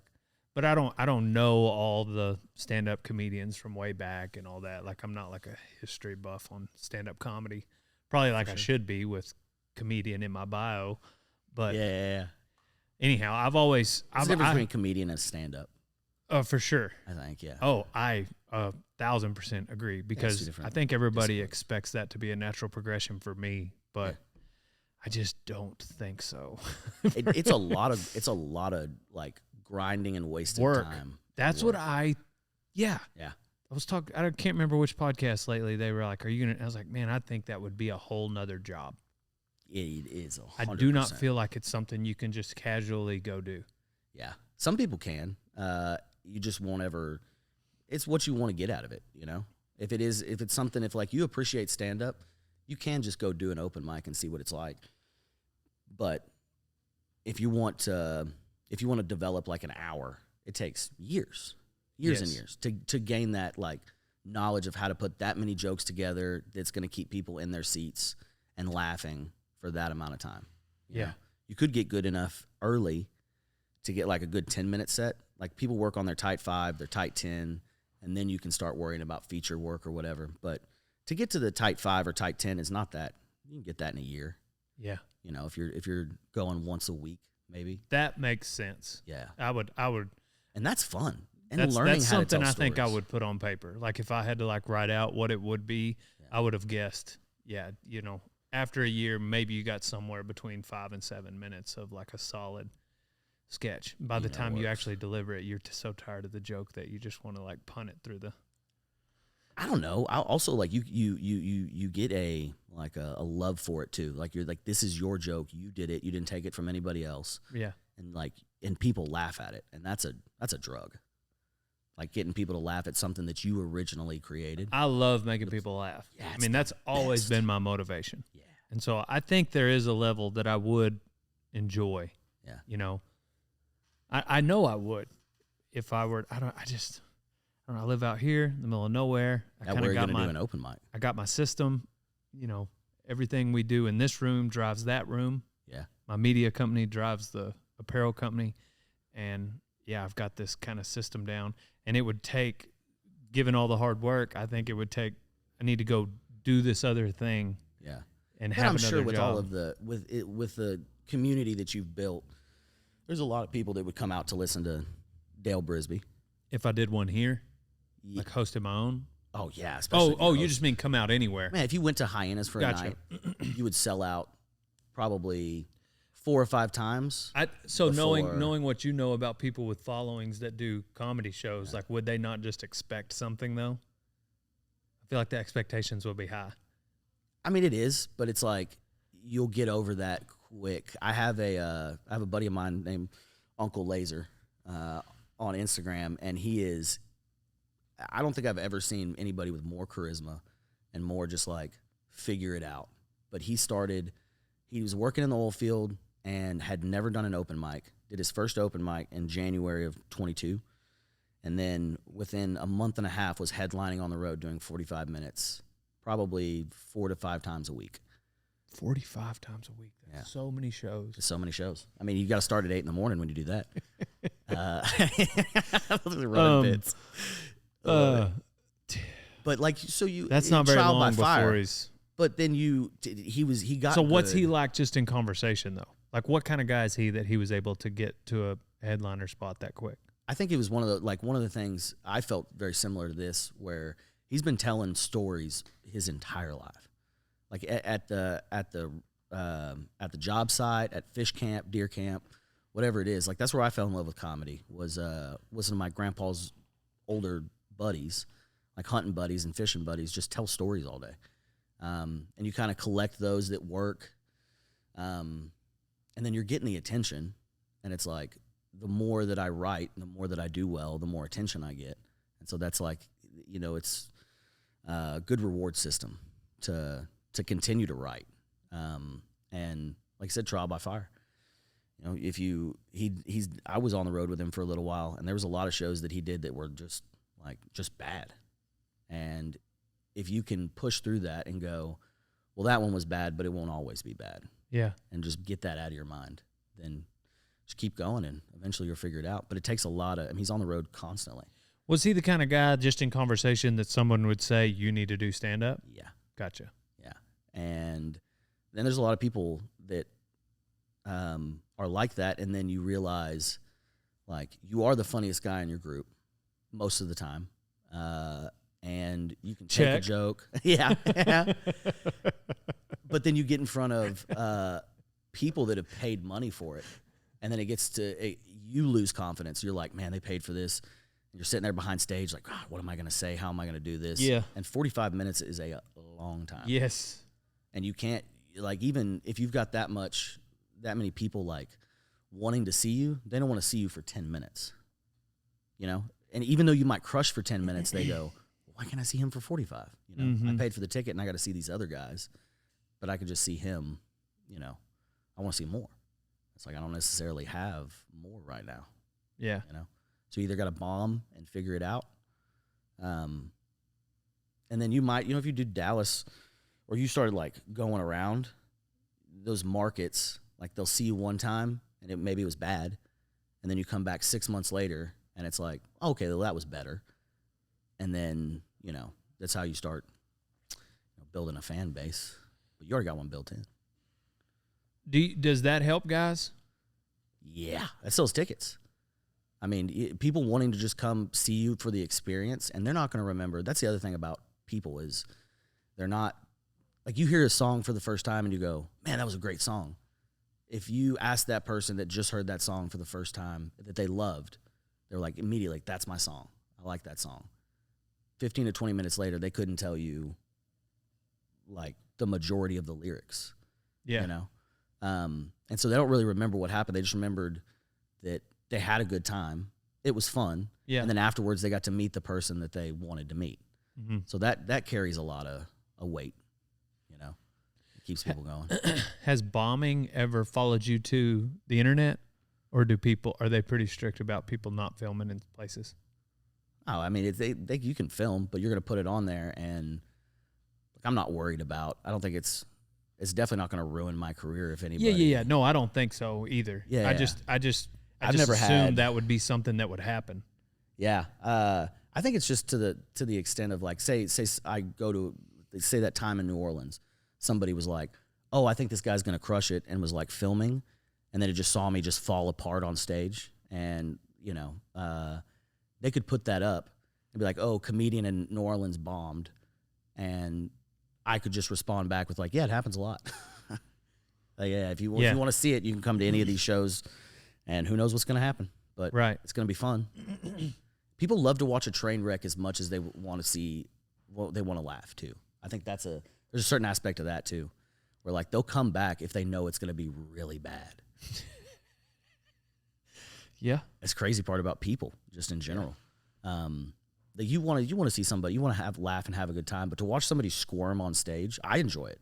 Like when another comedian's up there bombing, I'm like, I'll if I hear the crowd erupting in laughter, I'll walk in and maybe like grab a drink from the bar and sit and watch for a minute and be like, yeah, he's crushing. That makes sense. But if you hear people booing, I'm like, I'm crawling my way to the front of the room so I can experience with the crowd like how fun this is to make him sweat and squirm. How if you're gonna do 45 shows a week, yeah. Oh, I'm sorry, 4 to 5 shows a week, for a year, yeah, is that all one set, like one? Oh, like what do you call it? It's a set. Routine, yeah, a set. No, I mean I do. You have you work on jokes until they get to a certain point, and then you go, okay, well I've spent enough time on this, and people have heard this enough, and I've said it enough different ways that I think this might be the way to do it, and then I take that out and put it in this is if I'm doing my headlining set, this is one of the certified ones, and then get that out of there and start on something new. And that's why you bomb so much, because you go, I can't keep telling this joke over and over. You get bored of it. So you got to cut it out, put something new in there. And then there's no better, exciting feeling for me in stand-up than being like, this is a funny premise, and I don't know how to make it work, but I'm gonna figure it out. And then you have, a new excitement about it. Yeah. You know? And so I usually use a joke for, 6 months to a year before I try to start, cataloging it. And that might mean it might take me 6 months to build the joke, and then after 6 months, I'll use that joke one time out of the 5 or 6 sets that I do that week. And that's on average too. I might go on a run in Austin where I'll do 6 shows in a night on Saturday, and then maybe 4 shows on a Friday, and then Monday, Tuesday, Wednesday I won't have anything, and then I'll just take those off. Maybe go do some open mics if I want to try something out. But then, the following week I've got, Thursday, Friday, Saturday in Houston or New Orleans or wherever I'm going. But I'm working on building 45, and so I'm always trying to use those 10 to 15-minute sets, or if I'm featuring for somebody, which is the best, hot pocket part of the show. So it's you can get away with saying almost anything during a feature set. Just mess around, see what happens. And I like riffing, just going up there with a premise or an idea and just seeing what happens. How often have you bombed doing that? A lot. Yeah. And that, I would say the difference between doing bad and bombing is if you let it affect you. You can go up there and I can comprehend now that something that I say that I think is funny, I can't really relay that to the crowd, and then it doesn't work, and you go, all right, well, whatever, and then go back to a next joke. But if I do something and it doesn't work and the crowd doesn't like it, and like I said, I'd go to that tried and true joke, and then that doesn't work, and then I start sweating, and then I start going, you start blaming the crowd, what's wrong with you guys? Why don't y'all like this? But you just get defensive, and then that's when you start really bombing. That's what I would call a when bomb. You get defensive. When you get defensive, you start blaming the crowd in your head. You start, you can see it start rattling people. You lose your confidence, and then it's all out the window. And it sucks when that happens. That 45-minute set I did in Columbus, it started going bad about 10 minutes in. And then I'm like, now I got 35 more minutes to sit up here to these people. This is going to suck. But then I got them back around 20 minutes, and then the rest of the set was just very tepid. And I got that one big pop, and then in my head, that's why I consider it a bomb. What tepid means. Yeah. But for Thai. Yeah. And I really don't know what it means. I just use them sometimes. But I think tepid means just kind of all right. Yeah, that's what how I'm using that's it. Yeah, that's what that means. Lukewarm. Can we look up what the word tepid actually means? I do that. You do that a lot? Yeah. Nah. Okay. Yeah. Let's see if I can. TEPID. That's what I would have. Yeah, that's the way I pictured it in my head. How'd I get it? Moderately warm. It was moderately warm. Yeah. It wasn't hot by any means.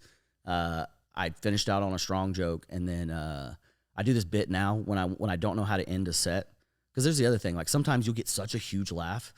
Let's say 30 minutes in. You're doing a 45-minute set. And it's unfortunate. You're just ripping, and you don't think about how am I going to end this?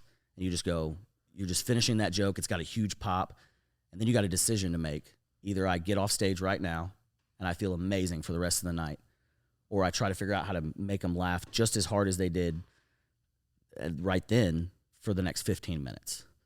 Because if not, You're allowed that freedom what? to just end a set at 30 minutes if you got. You can pull that shoot, but it's not professional because these people have paid for an hour and a half show, and if you quit 15 minutes early, the crowd might not know, but the club will. For and sure. the other comedians will. And they'll be like, why'd you get off? You got scared. You got off early. And it's like, yeah, I've done it. And it feels bad because then it's like you're a coward. You knew what you wanted to have that feeling instead of, pushing through it. And it could have gone well. You already had them. Yeah. So, but I would say 8 times out of 10, if they laugh that hard 30 minutes in, especially where I'm at in my career, it's like, that might have been as good as it got. And then the people remember the last thing that you said, Like, it doesn't matter how good that set went. If the last 15 minutes were lukewarm, then they're going to go, Tepid. thank you, boys. If it was tepid, then it's just like, that's what they'll remember. It's crazy, but that's what you'll remember. It's what everybody remembers. It's the last thing that you did. So, but most of the time, like in the beginning, the first probably 15 times I headlined, I did that probably 5 or 6 of the times. Dang. 56 times I did it. 56 times. Yeah. You walked off early I walked off early. because you had them going. So I had them going, and I was like, it's such a good feeling. I mean, I don't know what heroin feels like, but Got to be close. It's got to be close, man. Got to be It's close enough for me. Your heart's racing 1,000 miles an hour. You're on top of the world, and it's like, I would love to just leave when it feels like this, and let other people, so they'll come back. And it's like, I know that the other 3 jokes and you're trying to do it on the fly. So it's like, this joke's working so well, you're in it, but you're also thinking about, how am I going to end this? What story am I going to go to now? And it's like, you might not remember that perfect story that would fit with this crowd and what you've learned about them this far, like stuff like that. 'Cause you've got it, I get it like a set list wrote down, but sometimes you mess up and you move a joke around, maybe you thought that this crowd would like this type of material, and it turns out they're just kicking on this story. And that if they like this story, they're not going to like that story. So in your head, you're like, maybe I throw that out and just do crowd work at the end, or maybe I try a different story if they like this story. Like, you're doing that mental math in your head, and then they can tell that when you're just like, you're kind of fumbling, and you're like, all right, what do I talk about now? It's like, you're just crushing. Just go back to that. But people don't, they don't know the stress that there is in trying to figure that out. Yeah. But you get tempered, and you get better, just like a knife blade. You gotta keep folding, and every time you do bad, it makes you a little better. What comedian going right now do you watch the most that you try to emulate? Not necessarily emulate like you would copy them, but I guess you have the most respect for. Right now, it would be like Sam Talent. I watched him at the Mothership and at Creek in the Cave just a couple weeks ago, and I mean, just absolutely murdering on everything he said, and it was crazy. It's like, to feel what that feels like at different parts of your set, it's like, it's insane that he was just able to carry that through line for the whole time. Him, Shane Gillis, I mean, that's everybody's hero right now, and he is just close to the best you can be. Just be able to talk about anything and make it funny. What that would be what gift he has. Like, what is it? And that's just 10 to 15 years of... Is it a certain comfort level? Like, he's got an interesting personality, and then you get to a certain comfort level on stage, and you don't feel like, anything can... Rattle you? Is that Maybe. it? I think so. I think there's a little bit. I think it's like 4 or 5 things put together that make that. But also, the reason he's that confident is because he's done so well for so long. And I think there's an aspect of like, you bomb enough and you do bad enough that it's like, hey, they can't hurt me anymore. Mm-hmm. I know that I can bomb and then tomorrow do good. So if it happens now, there's a reason, and it's most likely my fault. I didn't get enough sleep. I didn't do... there's reasons for it at that point. Where in the beginning you bombed, you go, I have no idea. Like, that joke worked. even like 30 minutes ago when you do, like some clubs you'll do multiple shows in a night. Like you're doing a weekend at a club featuring or headlining, and you'll do like a 7, a 9, and an 11, or an 8 and a 10, and then the next night an 8 and a 10. And so even for like Shane Gillis, he's talked about it on podcasts, but you'll do like the 8 will work really great on Friday, and the 10 will go bad. And then on Saturday, the 8 will go bad and the 10 will go good. So it's like you're still pulling like 50% But what are y'all odds. considering bad? What we're considering bad and what, really is bad are two different things, I guess. But, yeah, I mean, are people peeing their pants? If they didn't pee their pants, then, I mean, it wasn't the best. Yeah. And then there's some that are just like straight bombs. You let somebody in the crowd heckle you, and it's a risk. Crowd work is such a risk. Oh, yeah. Sometimes you could fumble, or they say something that's funnier than you, and then now you got to sit up here for the rest of the time with the whole crowd thinking, well, that guy's funnier than that guy. Yeah. And it's like that can rattle you. And then if you let that rattle you, I would consider that a bomb. Like you messed up bad enough that you let an audience member be funnier than you. Like that's pretty rough. Yeah. Yeah. I don't know. Is it that rough? Yeah. If you just, it's a terrible feeling when you because you're supposed to be the guy, and then Right. if some drunk a-hole in the crowd and you think that you're gonna roast them, and the whole crowd thinks like, don't talk, I guess 'cause if that you're guy's trying to gonna-" roast him, yeah, that would be bad. Yeah, or yeah. If you're gonna roast him, Or if somebody's for sure. being mouthy and talking, and Yeah. then you go, oh, that was a mistake, and then you go after him, and then he makes fun of you or Gotcha. says something Yeah, that I trips guess. you up. I guess I just didn't really I didn't really think of, because this, I mean, not all crowd work would be roasting, I guess. No, not all. Yeah. And then you're taking a risk by talking to somebody because most people are not funny. Right. And especially if he's drunk, and most people at comedy clubs are, especially people that get mouthy, they don't realize, and they think, well, I got something to say, or I want the attention for a minute. And then you give them that because they're talking already. Sometimes if you talk to them, they'll shut up. They'll get what they want. And then half the time they don't, and they keep talking, and then security has to throw them out. But it's like I would rather be able to talk him down than, because having security throw him out is also the coward's way out. Yeah. You weren't able to control the crowd, and you had to ruin somebody's night Yeah. because they were being a little drunk, and you couldn't figure it out. Dang. But What percentage of the time has the crowd work made you bomb? I'm bad at crowd work. Really? I'm real bad at crowd work because I like conversation, and conversation usually isn't funny. But like I get to it, I've just been historically bad about it. I pick the wrong people every time. They always say stupid stuff. Sometimes they get racist, and I'm like, all right, what are we doing? Oh, geez, I picked the wrong guy. And then it's either that, and I got to mop that up. And then early, like doing early open mics and stuff, it's so aggressive, and it's so like you're at a bar, and you're trying to get people to pay attention. And then sometimes you're like, hey, pay attention and quit talking. And the other guy's like, I didn't even know you were here.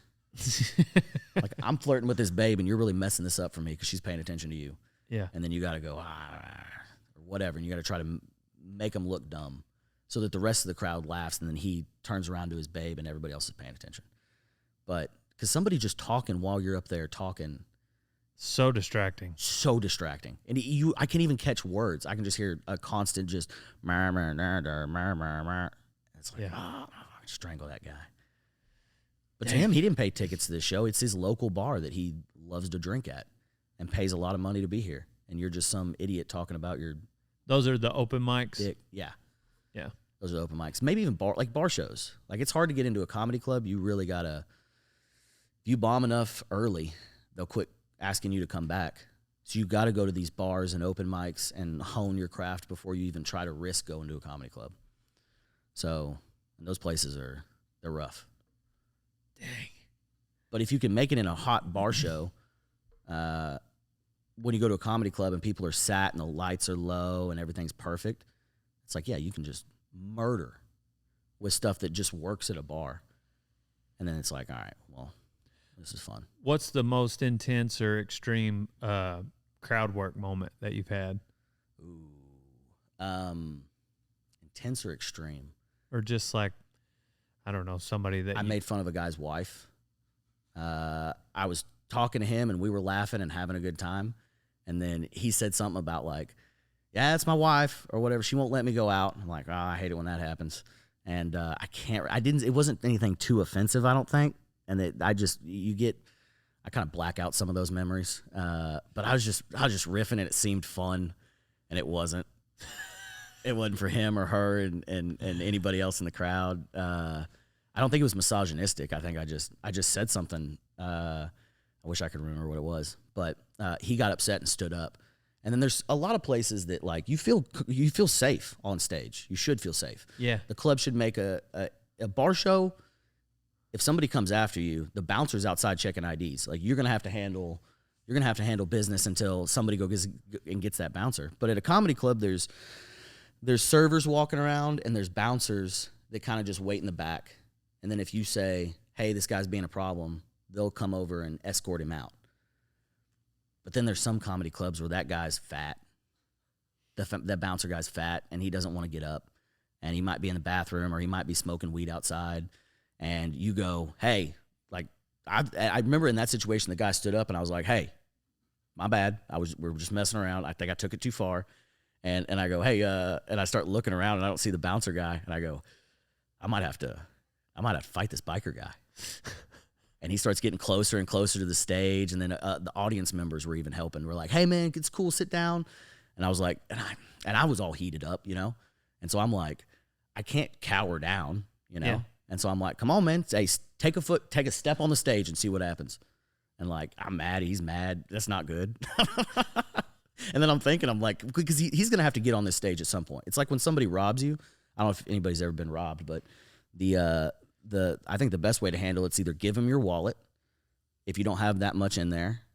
But if you really want to, you can just throw it in front of you and go, come and get it. Because you're going to have to bend down at some point. And if you're lower than me, but he's going to have to try to get on that stage. And at that point, I can just kick him in the head. Yeah.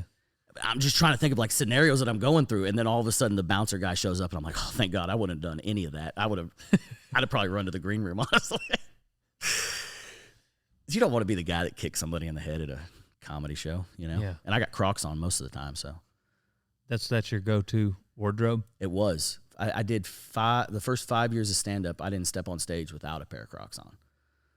And then about a year and a half ago, I started having bad back problems and knee problems, and that I've had over the years. They just have been getting like progressively worse. And I saw a chiropractor.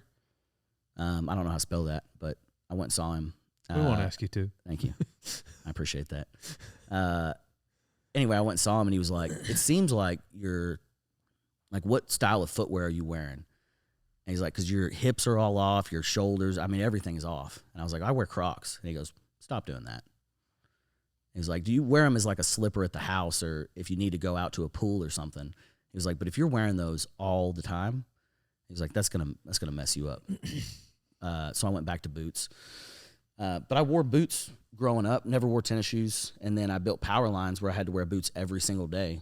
And I'd go to an open mic, and I'm like, by the time I get there, I just want to get out of those boots. And so I'd switch to Crocs and then go on stage. And then it was like, I felt comfortable up there. I felt like relaxed. Nobody took me that seriously. That was great. Like disarming, you know? But then, yeah, eventually had to switch that. Yeah. And I feel more confident when I'm wearing boots, or like I got a pair of Nike Blazers I feel real confident when I'm on stage in those. What are Nike Blazers?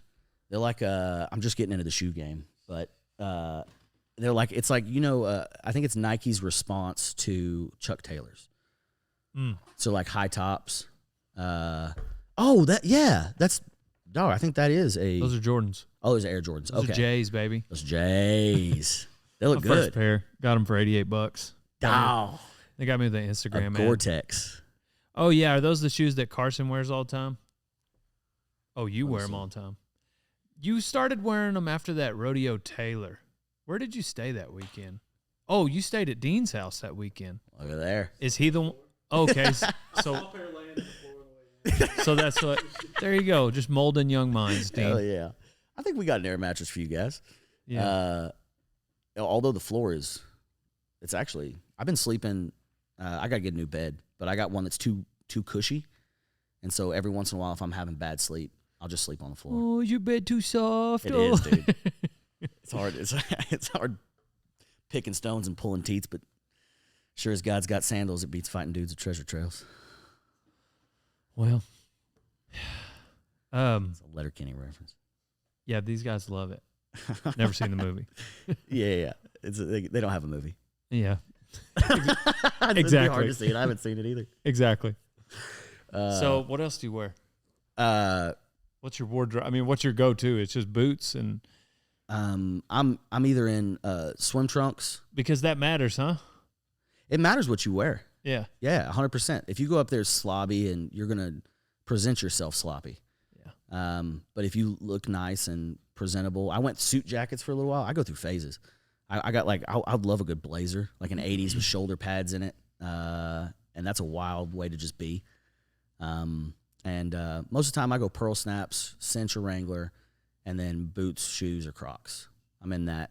Like usually that's I don't ever stray outside of that. I like t-shirts a lot. I've had 3 or 4 videos go viral with y'all's. Yeah, no, that's what made me. Yeah, a couple of years ago I saw that. Yeah, I was rocking those for a little while, and then I just go through phases where like I know what I feel comfortable in. So before I leave the house, I am bad about. I'll put on 5 different things, and I'm like, I just don't feel it.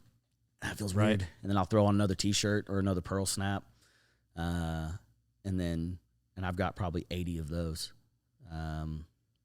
What the guys that do you go on tour or whatever you call it? Is your schedule lined up with a lot of the same guys, or Usually you have just like, random? You have guys that like headliners that I'll feature for, like Colin Tyrell, Ian Finance, Jeff Dye. Anytime they're in the South, around my region, they'll call me and I'll come feature for them. And then if I'm headlining on the road, I've got 5 or 6 guys that I'll take with me, just to have a road buddy. And then you take a risk when you go to a place and they book another guy, like a feature act, because that's your buddy for the weekend. Like that's the person you're going to go eat with, watch movies, hang out with people, all of that. You're with that guy. And sometimes it's great because you get to meet new people. And then sometimes it's just some idiot that sucks. And you're kind of stuck with him all weekend. And it's like, it's fine, but I'd rather go on the road with somebody that I know he's a certified killer. I know he's going to do well. I know we get along, and I know he's not going to complain, you know, when stuff goes wrong, and it does. You know, like I would say Spencer Cavins is my favorite guy to bring with me. We started together. He's a certified killer, and sometimes I won't sell a lot of merch, and the show didn't pay a whole lot, and so we got to sleep in the car. You know, it's like, or put it on a credit card, and you put enough hotels on credit cards, and they stop letting you use that credit card. That's what I found. Yeah. It really sucks. But keeping your mental like health in the forefront of your mind when you're doing the road's huge, and having somebody to do it with you is a big deal. So, yeah. How many years? When was your first deal? Oof. I'd say first show was 2019, like first actual legit show. And then, I don't know, I kind of say like the 3 years, 2016 to 2019, I was doing like anywhere from 1 open mic a month to 1 open mic a week is how far I got. So it's like when you're transitioning into stand-up, you do it, and you do really bad, and you go, oh, I'm never doing that again. And then you go, I think, but this joke will work now. And then you go back and try it again, and it doesn't go well. And you just keep going back until it starts going a little bit better. And then one time it goes amazing, and you go, oh, now I've got it. I can quit my job. And then that's a mistake.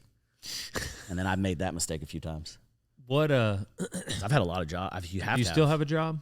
Yeah, right now I'm working for Rally Ready Driving School as an instructor and somewhat of a sales guy. Driving school? Yeah. Instructing who? People that want Humans. to rally. Humans. Yeah. Okay. Children, a dog, What if you can age figure of out how to get humans? him to figure out a manual transmission. Anybody, we had a kid last week that was 8 years old. Like for CDLs or for just their driver's license? For rally racing. Oh, snaps. Yeah. Okay. So we run, the school is in Dale, Texas. This seems like the kind of job you would have. Yeah, it's pretty ideal. I drove 18-wheelers for, since I was 19, and that's how I made like the majority of my money anytime I needed it, which is great because they always need truckers. And so I'd go on a run of shows where I was booked a lot and everything was great, and then I would spend too much money on hotels and get myself in a lot of debt, and then I'd have to go drive 18-wheelers for 3 months. Yeah. And try to do as much work as I could to bank up more money so that I could go be a comic again, you know? And so, like, I worked for Porsche for 2 years. I've worked in motorsports for three and a half years now. But I went to Rally Ready, which you guys got to come out. If you like Can-Ams, we have a sick woods course and a couple of big jumps.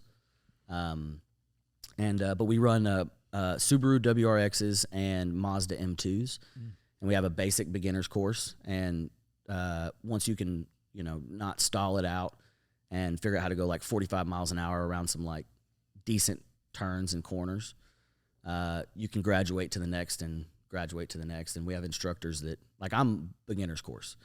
Like, you're going to learn manual transmission with me. You're going to learn like skid pad, which is a drift all the way around. Like learning how to use your brakes and your throttle to turn the car, not the wheel. How to slide on dirt and not freak out. And then if you can pass all that, you can move on to the hay bales where you go around corners. And rally racing is like the most dangerous thing you're going to have is either going off-road and slamming into a fence or people. Are you familiar with rally racing? Not at all. Okay. So rally racing is primarily a European sport. Okay. They're Australians, New Zealanders, Frenchmen, Irish, Europe. And it's those races where you see it goes anywhere from like road to like dirt. Okay. So you've got this like 5-6 mile course that you have to run, and people will like line up on the side of the road, and you'll see people just, going 110 miles an hour sideways past these people. Dang. It's cool. Yeah, I think I can imagine clips that I've seen on the internet of stuff like that. Yeah. So it's not very popular in America yet, but I think it brings in like I love it because it's dirt. Uh-huh. And I'm sure driving Can-Ams, like the Baja, was it the Baja 500? Mint 400. Yeah. Those kind of things are very similar to King rally. of the Hammers. Yeah. Like that. Travis Pastrana does a lot of rally racing. But anyway, our school just teaches you the basics and gets you in. Dirt fish is another. It's crazy that there's that many people that want to do it, that there's, even just schools for it. Yeah, we get like, we're pretty popular with like bachelor parties. Guys that like, I say there's like probably 3 tiers of where we get our customer base. It's people that are actually involved in wanting to be a rally driver or wanting to learn how to drive on dirt. So like we get a lot of Delta Force and Green Beret guys that have contracts that they're like, we just have to spend money to learn. And so they'll come out for a weekend. We work a lot with Red Bull. So a lot of the clients that they bring in are just guys that are doing other disciplines of racing, like road course or Can-Am guys, off-roaders, truck series guys that are like, I want to learn how to take a Subaru and go sideways with it. It's like we got the tools for that. What is your go-to line when people find out that you're a stand-up comedian and they say, "Tell me something funny"? Depends on who it is. Okay. I won't do some of them on the pod, but they're like, anytime somebody tells you like, "Tell me a joke," it's like, what do you do when somebody's like, "Get on a bull"? Yeah. Like if you're a bull Right. or if you're a rodeo, you get Not on a enough bronc. money added. Yeah, not enough money. There's lines that you can say like that, but it's like most of the time I'm like, just come to a show. Like I'll get you free tickets to a show. Please don't make me do this right here, because either two things are going to happen. You're going to laugh, and I'm going to have the same amount of credit that I had before you asked the question. You already assume I'm funny, or B, I'm going to say something probably really offensive. And just to try to get a laugh in the moment, because I think the funniest thing is just saying something crazy that you don't mean, for whatever reason. I think that's funny, or maybe you mean a little bit. I don't know. Most of the time I don't, and but it's just like, yeah, like shock humor is something that's like quick and easy, and I don't have to pay for it, you know. And if it works, it works. If it doesn't, I mean, it's not the first time somebody didn't like me, and most likely that person's not going to come buy a ticket to a show. So I'm not winning a fan, you know, just based off that conversation. It's really hard, you know, just to be on like that all the time. And if you try to work, like, that's the thing with comedy. Like, if you're in a comedy club setting, that joke might slay. And then you walk outside and somebody goes, try to tell that same joke. It's like, it's not going to work. Right. Or I try to pick like a little Johnny joke. It's crazy. The more formal setting you can be in, the funnier something is. Yeah. It's like weird. if you tell some of those stand-up comedy jokes at a wedding, it would hit even harder. Yeah. If you tell it at a funeral, then it hits the hardest. Yeah. Or not at all. Yeah. Depending on the funeral. I've had people book me, like private gigs. You can make a lot of money doing private gigs. Like most like firms or most like companies will be like, yeah, let's buy everybody lunch and have this comedian come in and talk to you guys. And those like are probably 50-50 whether they're going to go good or not. And then another way is like, yeah, funerals. I've done a couple funerals. Okay. And a couple. Tell me about those. We're not going to breeze past that. I just had somebody, two different people that were just like, hey, I've got this event. One person didn't even tell me it was a funeral because it was afterwards. They're like, I'm not like dirt side. Like, hey, I bet this guy liked Cheetos or whatever. But it's like when everybody's back and they're eating dinner and they're like, we just like some entertainment to kind of lighten the mood. Shit. And then it's like, all right, they'll pay you. I mean, they pay like a gig like that. If you're doing like 45 minutes, you can probably get $800 doing it.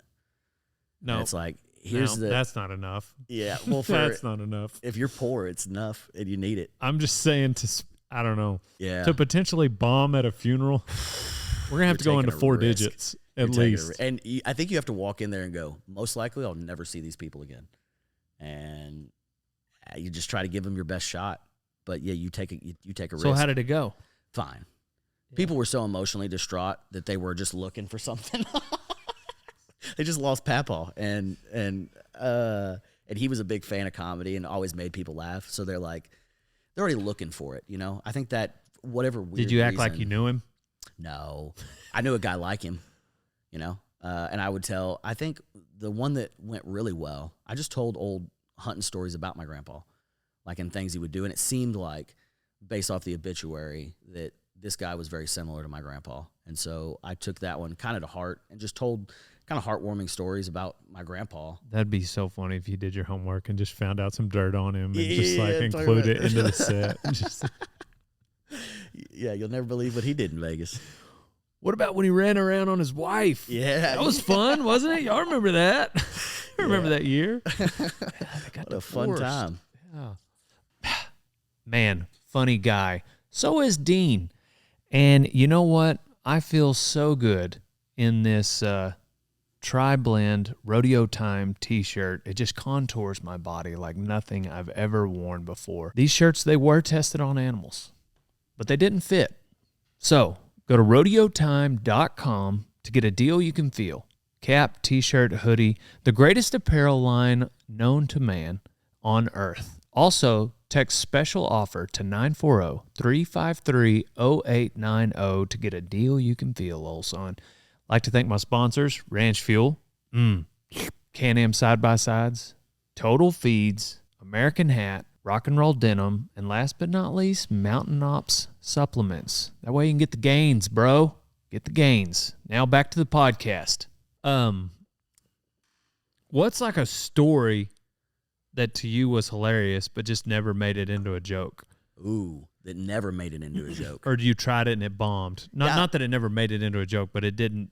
It never went with the way I wanted it to. A lot of hunting stories. Yeah. I've got so many hunting stories that before I started stand-up, things would happen at the deer lease or things that would happen. And you just thought they were prime for stand-up. They cracked everybody else up. Yeah. But I think one of them was like a pretty bad hog hunting story that I had that was with my dad. And the punchline's just that my dad left me he climbed up in a tree and just left me alone to fend for myself like he has my whole life. that was like the that's like the setup punch for the joke. But there's a lot of like gruesome stuff that happens in the middle of it. Like us grabbing the hogs one time, and like the way that you kill them is pretty rough. And have you ever run dogs? Mm-hmm.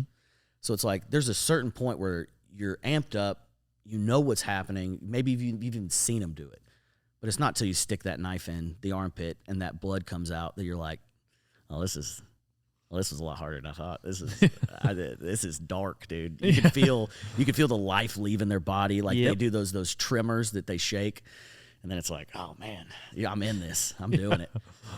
And ours was, we just went out with a bunch of Nobody's Cajun filming, guys. right? Nobody filming that, right? I don't want to see me cry. I'm not supposed to care about these hogs, but man, it's rough. But I was drinking with these Cajun guys, and then they just. The whole thing sounded so fun. I've hunted all my life. I didn't have a problem with it. And then it's like I have like, if there's an animal, I respect every animal. I don't kill unless I'm eating it. And like I have that mentality with almost everything besides hogs. Yeah. Like I've had to repair so many fences. And Correct. And so much bullshit with hogs that I'm like, I'll kill every one of them and not feel bad about it. That's exactly how I feel. Yeah. Like piglets. cockroaches. People are like, how could you kill a piglet? I'm like, dog, we'll chase them into a stock pond and then pick them off the water. Yeah. Like I don't have, for whatever weird reason, I don't have any bad. Correct. But Same here. But it's because I'm 55 yards away with a 308 and I can smoke them and I don't have to. But you're involved in it for the first time With dogs. With dogs, and they're ripping these hogs apart. And people don't like to use guns because it's so dangerous. because there's people, there's dogs, there's no telling what the hog's going to do. So they use knives. Yeah. Usually, if they're going to kill a hog when they're running it with dogs. People like to not use guns for good reason, but it does make for a gruesome death with the pig. Yeah. Yeah. And the other part's bad is you're running a property that's probably 500-600 acres, and they let the dogs out, and then usually you stay with the dogos and wait till those bay dogs catch something, and you get close and let the dogos go. And then 2 of the times that we got on hogs, they started hauling ass, and I couldn't keep up. Yeah. My dad or I. We're not used to hauling ass through mesquite on our feet. Yeah. Like I'll do it in a 4-wheeler, or if the horse really knows what it's doing, I'll do it on the back of a horse. But me being able to pick what trails work through that, and be able to push a horse through that, I'm not that good. And I'm damn sure not that good on my feet. And so these guys they let the dogos go, and then they left. And then there were some other bay dogs that were chasing hogs, and all of the dogos are that way. And then we start hearing them. They come right by us. I mean, like just right in between us. And I've been drinking a little bit, and I'm 18 years old, 19 years old maybe. And my dad he's 19 years older than me, so whatever that is, almost 40. And we see the hogs come out, the dogs are chasing them right at us. And I turn around, I go, Dad, Dad. And I'm looking up, and he goes, I'm in the tree, asshole. I'm like, oh, crap, how'd you get up there? And then they're like right on top of us. And all I've got is a knife. They took our guns. Like the guys, when they got there, we brought our guns. And they were like, nope. They're like, we can't trust you around our dogs and around us. Because you freak out in a moment. If the hog's on top of you. You start firing away and no telling what could happen. Yeah, you shoot yourself. You get in that moment of stress and stuff. But now we're in the middle of the darkness without weapons. I got a pocket knife. But that's not going to do anything to a hog. You got to have a decent-sized buck knife to get through. And that's the armpit that you're going through. And that's even hard to get through with a sharp knife. Yeah. But anyway, you tell a story like that, and I'm like telling the story, and it's like I'm excited about it, and I'm telling it. And then I kind of realized it's been 3 or 4 minutes, and nobody's laughed. There were supposed to be some funny parts in there. And I was like, I don't know where they were. But those kinds of jokes. And then I'm like, and then I'll stop and think about it and be like, what was turning them off to that joke? Maybe the death and there's a lot of dark stuff in there. Blood. I got shot one time. This one does work. Y'all bird hunted, right? Yeah. When Dick Cheney shot that guy, and everybody was like, I can't believe he shot somebody. It's like, I've shot plenty of people. And I've been shot, if you're counting bird shot, And Billy Don was one of my grandpa's friends, and he was old. And he was hunting on the opposite side of a stock tank, and I didn't see him. And I got up on top of that stock tank to just kind of see if I could flush any birds up. And it was on the backside of like a sunflower field. So I came out that sunflower field and I stood up and I did scare some doves away. But I also, Billy Don's on the opposite side of the deal and he just sees, he's probably like half napping. And then he kind of wakes up and sees birds and turns and shoots. And everybody knows that there's 3 shots in a shotgun. If you're hunting, you know, you can only have 3. You got 1 in the chamber and 2 in your, 2 in your tube. And so I watch him and he shoots and I'm like here. And I see him shoot, and shoot. And I start going down like this. And I heard that 3rd shot. And I'm like, all right, I'm fine. And I see him turn and that bird comes level with us across the tank and he shoots again. And I mean, I turned just in time like this and I got peppered all down this side. And so the part was, I go, he hits me and I yell and he goes, who's that? And he's like, he's shuffling up and gets his stuff and he goes, oh, Dean, did I get you? And I go, yeah, you got me. And he goes, man, that's my bad. Well, you better shoot me back. It's like, I'm going to feel bad about that. Just go ahead and do it. It's like how you handle shooting somebody. But those kind of jokes, and those will work or they won't. And then people are like, that's crazy. It's like, I mean, if you've been bird hunting before, sometimes people get shot. Yeah. That is what it is. Man. When do you feel like was your best? I don't know. I guess it probably happens more often than not. Like over the years, has it gotten to where you can avoid bombs more and more? Yeah.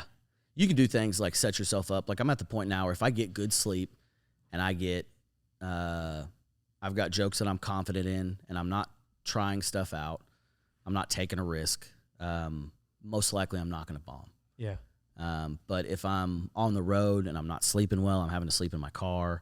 And, after 2 or 3 nights of that, you're just so tired.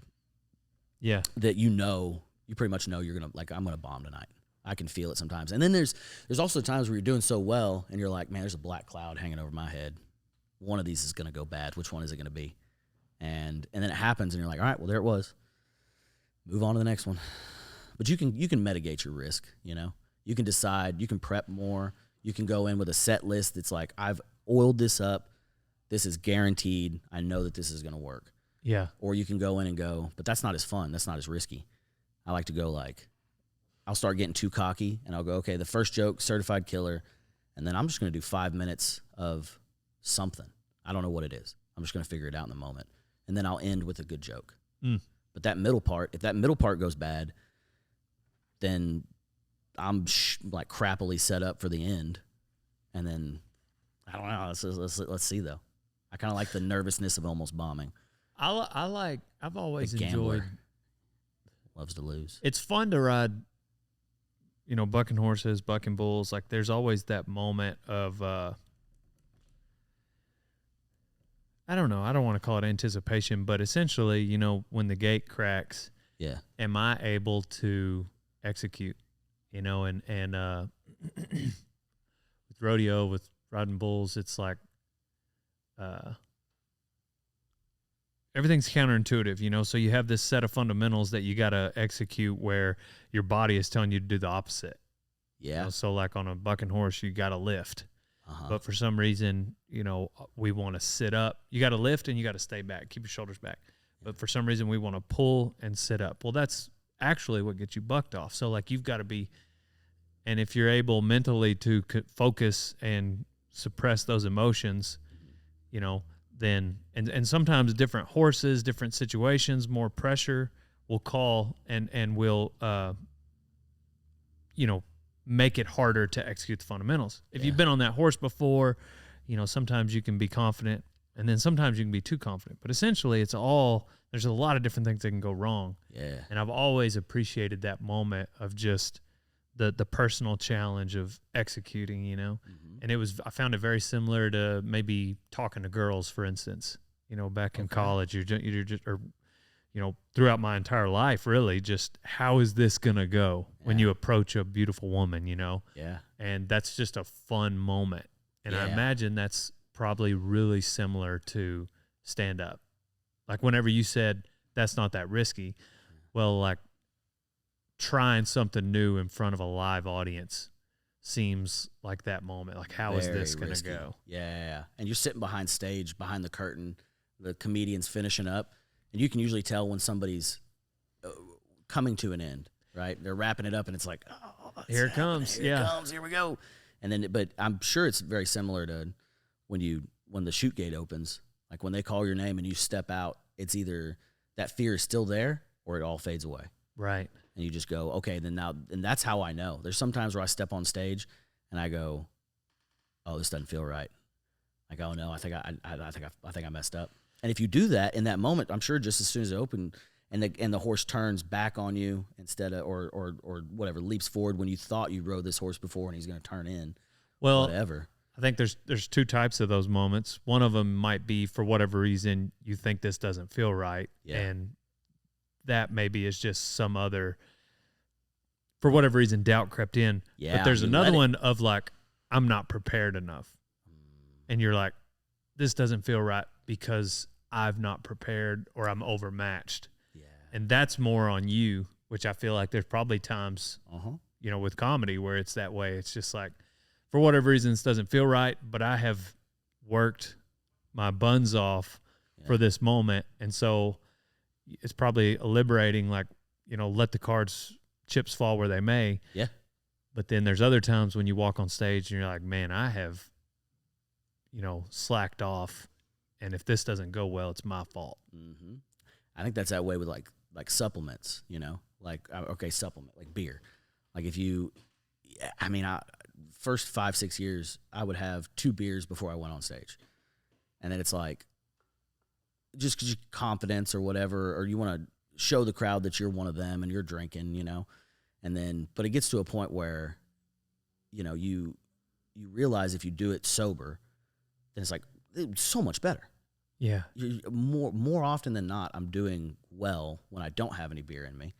But then every once in a while you go, man, I'm a little tight tonight. Let me have 1 shot of tequila and 1 beer, and then that'll be it. And then in the green room, you grab another beer, not even thinking about it. Somebody else brings you a beer, and now you're on 3 beers and 1 tequila shot, and that turns out to be too much. And you don't realize it until you step across that curtain and you wobble a little bit, and you go, ooh, I messed up. I got to be up there for 30 minutes, and I'm drunk. But then you either figure it out or you let it affect you. That doesn't ever make it better. Or rarely. Rarely it can. Well, what I would do in the beginning, now I just go sober. I don't want to, I might have a Lone Star before I go on stage. Plug. Great plug. And it's a great beer. 140 years I've been serving this great nation of Texas. But but I like it because it is good cold beer. And if I need something, like if I start drinking water, I need to pee. If I start drinking beer, I don't have to pee. And it's something to like sip on, whatever. I'll do 1 before I go on stage, or while I'm on stage, just something to sip, keep my mouth wet. This dry mouth's bad, but I can't remember where I was going with that. Supplements in general. Oh, supplements in general. A lot of comedians smoke weed before they go on stage, but that's what it was. If the crowd is hammered and you're sober, it seems like that's not the move. Really? Because you're different than everybody else. You want everybody to be on the same page. And if they're hammered, well, they're not going to understand a sober guy. But is it? It's not. Gotcha. Okay. Because then it's just like you're the ringleader. Gotcha. At this point, the monkeys can be drunk. It doesn't matter. But as long as the ringleader's got the circus going forward. I don't drink. Yeah. Oh, really? Okay. I've never drank. Yeah. And I really, I don't know. Early in the night, if people are starting to drink a little bit, then I'm okay. But the more people get drunk, I'm less and less interested. Yeah. Like in being in that circle. Like it's the things people say to me aren't near as funny as they think it is. Yeah. It's just people aren't near as charming as they think they are. And what gives you false this sense is of a confidence. target, whether they know who Dale Brisby is or not. I'm a target of a person for a drunk. And so I like to avoid, and I don't know. Before I started making videos, it didn't bother me quite as much. I was less of a target, but now, like even in high school or after high school, you didn't drink? Nope. Damn, that's awesome. Yeah, I've never had a beer. Never had anything. My dad didn't.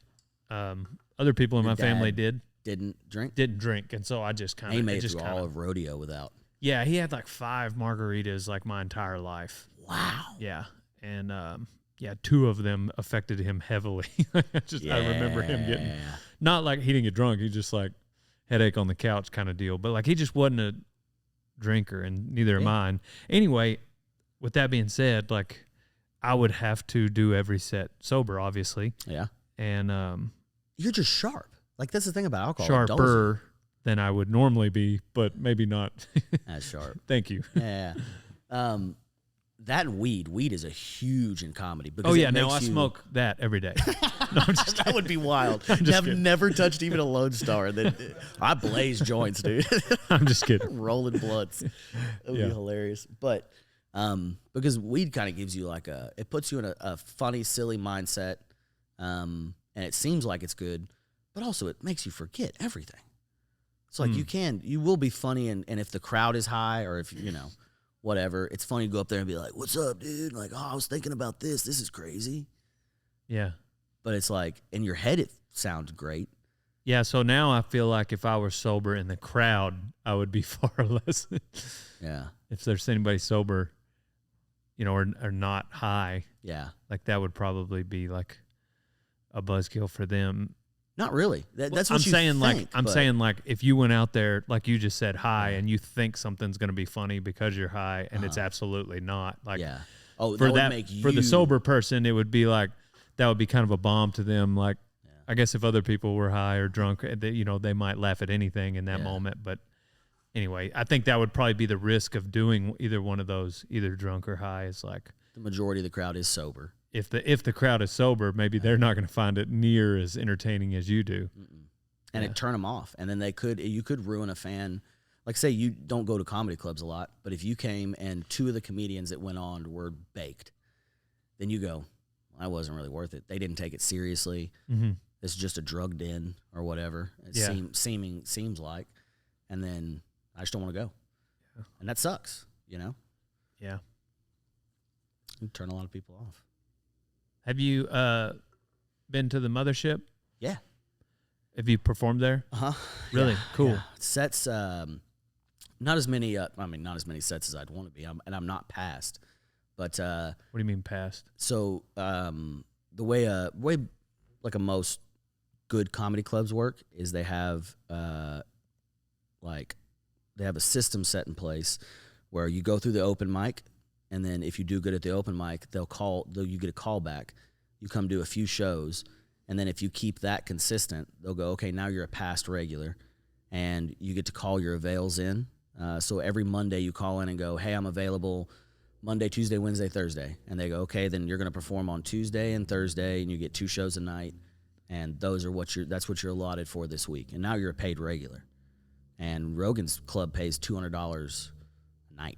Or $200 or $100 a set, so $200 a night if you're doing those 2 sets, and that's money for comedians. I mean that's like having a regular like an office job that's going to pay your bills, and then you can go out on the road. Or so you either do that, you work your way into that club, and it takes just so much grinding. Like I'm passed at the Creek and Cave, East Austin Comedy Club, and Sunset Strip. So those are the places that I do most of my work, and then other comedians will go, okay, I'm going to spend as much time as I can at the Mothership and do as much as I can to get on there. But there's only so much room. So I would rather, it makes more sense for me to go do sets at 3 different comedy clubs and spend my time spread across town and then do the road more. Is just a more enticing, career for me.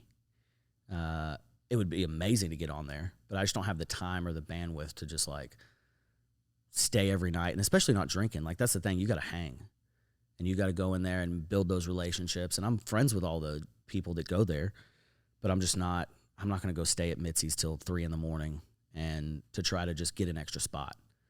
Like if I'm funny enough, eventually they'll pass me or they won't, and it's just I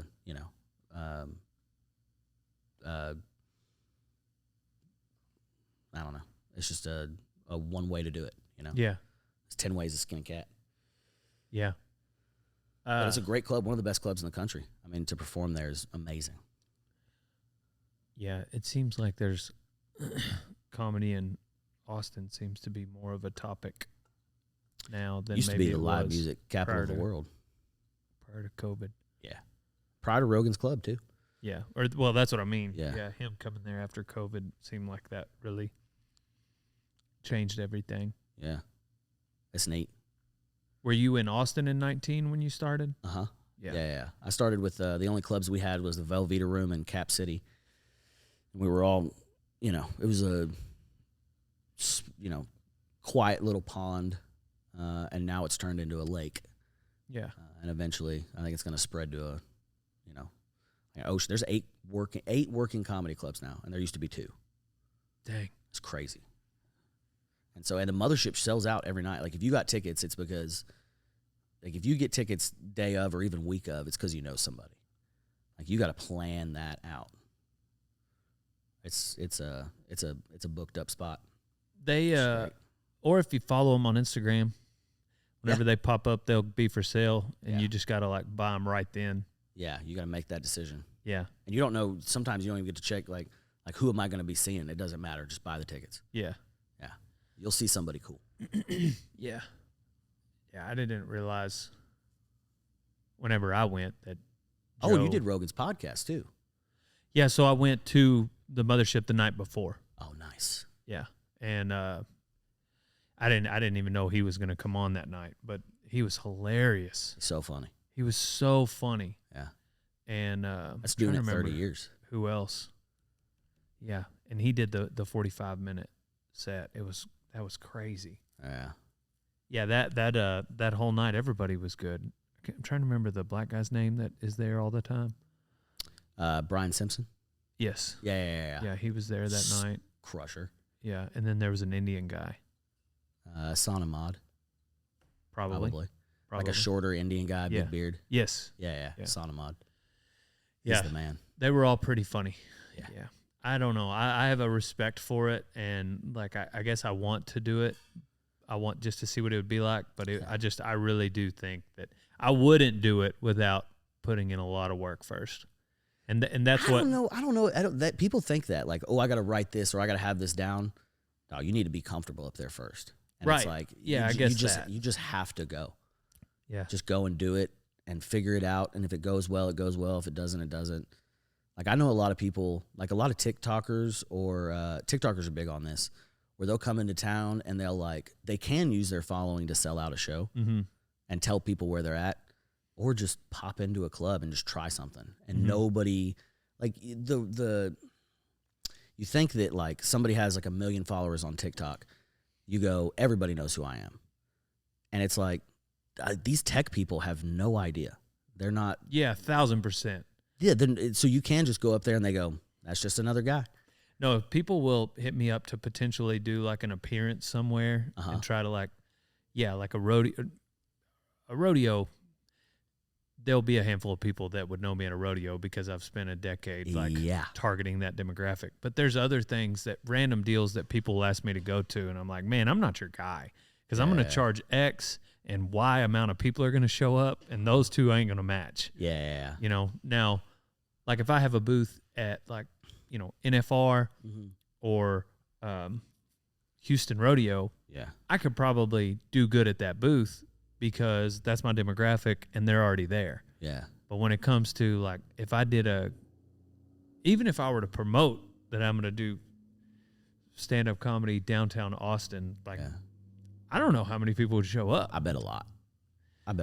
People that maybe want to come see Dale Brisby bomb, maybe just like see how that would go. I could see some people driving in there, but for the most part, like, yeah, you're right. Those tech people in Austin, like, it's just there's gonna majority of the crowd's gonna have no idea who I am. Yeah, and if you can make those people laugh, then going to people that like actually kind of like, that want to see you, then it's like, all right.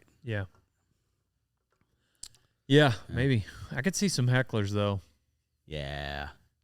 Man, it sucks. What would suck the worst is to get heckled, and 2 days later, have the perfect thing to have said. Like, of course, that's what I should have said. Or on the drive home or in the shower. I think of the most hateful stuff in the shower. I get it out there. I go like a hot steam shower, and then I think, Dad, what could I have said to that guy? How could I have just ruined his night because he ruined mine? But then you get it out and you go, that's fine. Yeah. Yeah, I imagine it's maybe one of the most humbling things a person can do is bomb on stage. Maybe. Or get heckled. Yeah. I think it's very similar to the feeling of like if you ever had those dreams where you're naked in the middle of class. That's exactly what I was about to say. Or be naked in public. Yeah. One of the two. When you're not expecting it. You didn't get to fluff in time and, you didn't get to make sure the angles were right. Right. You're just up there. Just up there. It's got a turtleneck on or whatever. You're upset. It's a crappy feeling, but also I think it's also like gambling. It's like gamblers love to lose just as much as they love to win. So it's like the feeling of it. Do they? I think you listen to like people that are addicted to gambling. They love that feeling of like almost losing enough that they almost enjoy the losing. Like you get to the part where you're like, oh, I don't know. Like it's still an intense feeling, Yeah. It's still really shitty, but it's still an intense feeling, Yeah, I can see that. Yeah. I mean, bucking off at a rodeo, or at least I've been told, it doesn't make you want to stop rodeoing. No. It makes you go like, maybe I can do better the next time. Maybe in the early days, like if you just keep hitting a wall where it's just like you've bucked off 43 in a row and you're just like, am I cut out for this? But once you're going and you're rodeoing, when you get bucked off, essentially you'd rather them just run them back in right then. Give me another chance. Exactly. Yeah. And how often can that happen in rodeo where you get bucked off and you go, it never happens they'll let for you go me. again. Yeah, well, for one of these smucks. Oh, yeah, okay. No, they don't. How often can you get a re-ride? Like I know. No, you can't ask for one. Yeah. If you know the stock contractor, sometimes you can maybe get on a re-ride. Yeah. Like that.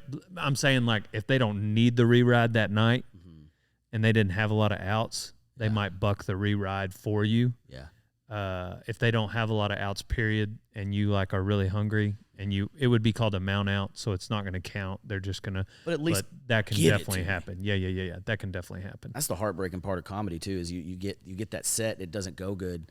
You just have to live with yourself until the next day. Mm-hmm. And sometimes like I'll call up people. You're like a drug addict. Like you do bad at one club, and you go, guys, can y'all? I'll close the show out. I'll pick up cans at the end. Just let me go up there and try something. Yeah, I got to feel something because if you're not, you're just going home and you're like, man, I suck and this is never gonna work. And why did I quit my job? And they have done that. What? Gone up a second time? You can, yeah. Like if I do bad, like say, I like the 3 clubs, Sunset Creek and East Austin Comedy Club. They're all within half a mile of each other, and so sometimes I'll do East Austin and Creek, and I wasn't booked on Sunset, but I know they got a midnight show. And so you might go to a different club. You might go to a different club. Yeah, I got you. Yeah, it's rare that you bomb at one club and they go, you want to try that again? It's very rare. They tell you to go, get on and have fun. Yeah. But somewhere else. Yeah. Man, I had a question about latter part of the career versus the beginning of it. Yeah. But how has your joke writing transformed over the years? I mean, it's gotten a lot better, and I'm more. But has it gotten easier? Yeah, gotcha. There's so many more things that you don't know. It's crazy that this is the case, but you will think that something is so funny, and believe in it, and then go tell the joke, and then until it's in front of an audience, it might even make y'all laugh if I come up with a premise, and then we'll be laughing. And the real frustrating part is you'll just be in conversation in the beginning, maybe the first 3 or 4 years, and somebody will be like, dude, you should make that into a joke. And you're like, I should make that into a joke. And then you go and it bombs 5 times. And you go, I don't know what the hell is happening. Yeah. But now I have a better understanding of what's funny in conversation and what's funny on stage. And so I can dial those in quicker. And then now I have a better, like I write free form. I love writing, so I do like short stories. If anytime I'm having like a block in comedy, I'll just start writing a memory of hunting or fishing with my grandpa when I was a kid, like trying to collect some of those short stories, messing around about random things or writing sketches, and then eventually my head will get back into comedy form, and it goes, okay, now this is funny. This is funny. And I do like I'll have in my notes make no sense. If you got my notes, it's not like you could go and go, oh, I've got his jokes. It's like you're gonna have to figure out that mess because there's stuff that just hamster cancer. Why is that funny? Yeah. And it's a funny deal, but that took me 3 months to figure out like how can I say hamster cancer and make people just laugh up again. It's crazy. Yeah. It used to drive me insane that I would come up with a funny word back to back, and then I go, now how do I make that funny?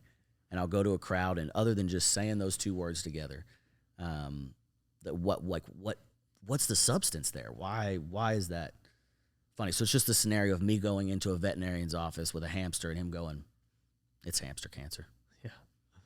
And then I got to watch him put him on the little table and the needles and what is the treatments options here, you know? And when you go to kill him, what's that look like, you know? Because he's got cancer, you got to put him down, and that's expensive. $75 for euthanasia. Or it's $25 for a RC car that he fits in, $5 for a little Evel Knievel helmet. You can fucking send him off a bridge. So it's like, where is hamster cancer funny? I don't know. I think it's always funny. Brother, it's you think so until you tell a bunch of hippies and they think it's sad. I can't.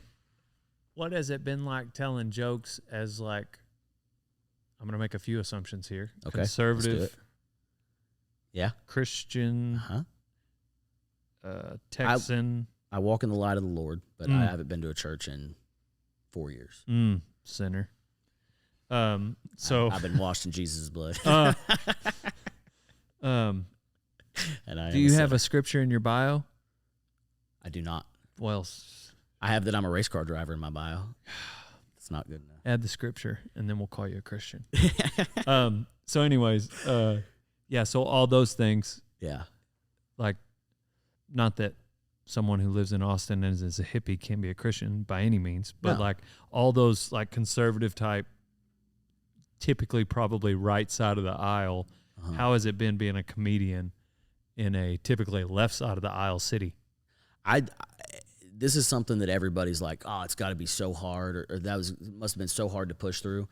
I'm so different than anybody there that after I broke through my stereotype of what they're gonna think of me, it became a lot easier. Yeah, because honestly, they just don't know what to expect. They've never seen anything like me. Yeah, like if you're from Austin, you're from somewhere else, and most likely that's not from Texas. And so everybody that comes in looks at me and they go, that's Texas. And they're right.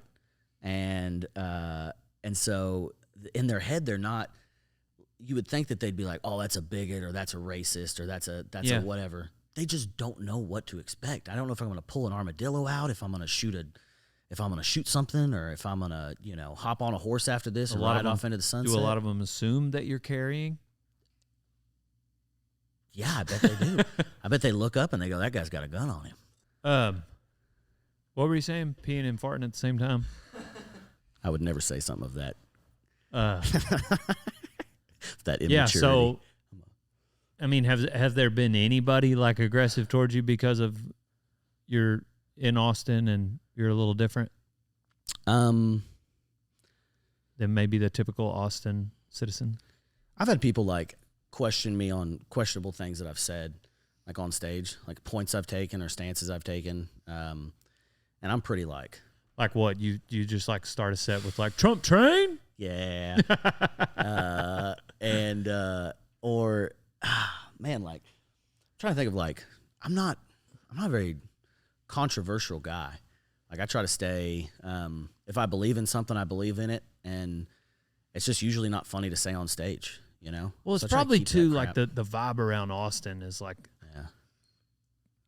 It's probably a little easier for a conservative to be a conservative in 2024. Yeah. Since our Democratic president is who he is. Like everybody's pretty undeniably against And even the ones that did current. vote for him maybe aren't just the proudest that they did. They don't want to talk about it, Right. or a mistake that it's they've probably made. not a bad, not like quite Obama, And where he was like, a lot of us might have disagreed with a lot of the things that he stood for, but on the other hand, like he's very well spoken. Yeah. He's a handsome man. Yeah. And he's young enough to, carry on a conversation. That's big. He doesn't need to take These a days. 4-hour nap. Yeah. And, I think there's so much I had so, I don't know if it's my dad or my grandpa, uncles or whatever, but I had a negative stereotype of what Austin people were. I think it's drastically different when you just sit down and talk to people. We're a lot more similar than people think. right. And so there's not that much. If you are just in Austin living in like a liberal lifestyle, and then let's just say Florence, Texas, living that lifestyle, and then every once in a while you run into them because somebody's traveling and you go, look at that blue hair. And you just see them like that. And you don't have but if you're in and around them and you talk to them, and it's like, we're not that different. We're humans. And How do you feel about, did you live in Austin in 19? No. I lived in When did you move Georgetown. to Austin? In 20. So you were in the area. Yeah, I live 30 minutes away, and I was just driving into town every day. What's your been experience? What has your experience been with the change after the exodus out of California and into Austin? All of the Californians moving in? Yeah. I think what's happened is the people that are what we stereotypically think of a Californian, those people, when they get here, they'll stay for a couple of months, and it's usually pretty annoying. Like you'll see them at coffee shops, and you go, that one's not going to last, or they're not going to make it here. And then the Californians that are escaping California because California sucks and Texas is cool, those people, like I think we find out around now, like June, July, if they can't take the heat. So a lot of them, I'm like, Literally and figuratively.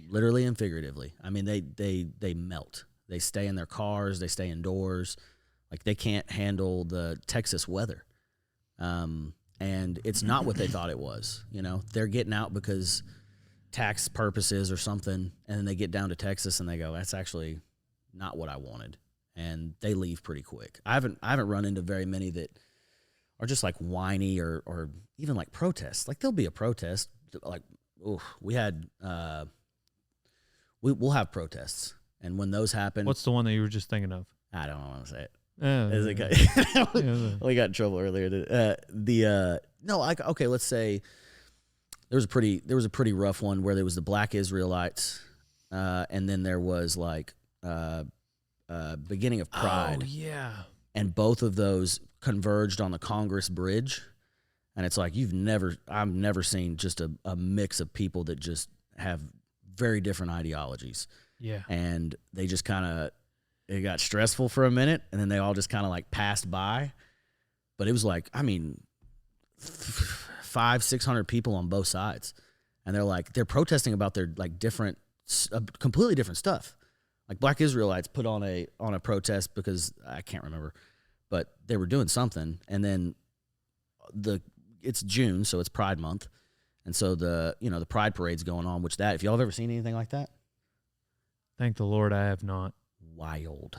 Yeah. Wild. I would not care to watch one of those. Yeah. I don't know. It's kind of fun to grab binoculars and stay back. I'm good. I'm good. Yeah. I'm good on that. It's wild. They're doing their thing. Yeah. And they then can have it. they can have it. And that gets pretty wild. There'll be times where like you go into a bar. I've gone into a bar and felt very uncomfortable. Where it's just like, people have nipple tassels on and tiny little G-thong strings that are covering up half their bulge, and it's just like, man, this is awkward. This is weird. This is a little much. This is a little much for me. Shaking their thing down in the street. Yeah, man. What's my favorite part is watching my dad come into town. He's still a farrier in Central Texas and lives at horse barns. And then he'll come in. He's only come to 3 comedy shows ever of mine. And one of them, the person right after me was a trans woman, which is so a man pretending to be a woman. Yeah. Is that So what that one was? a lady in a dress with a penis.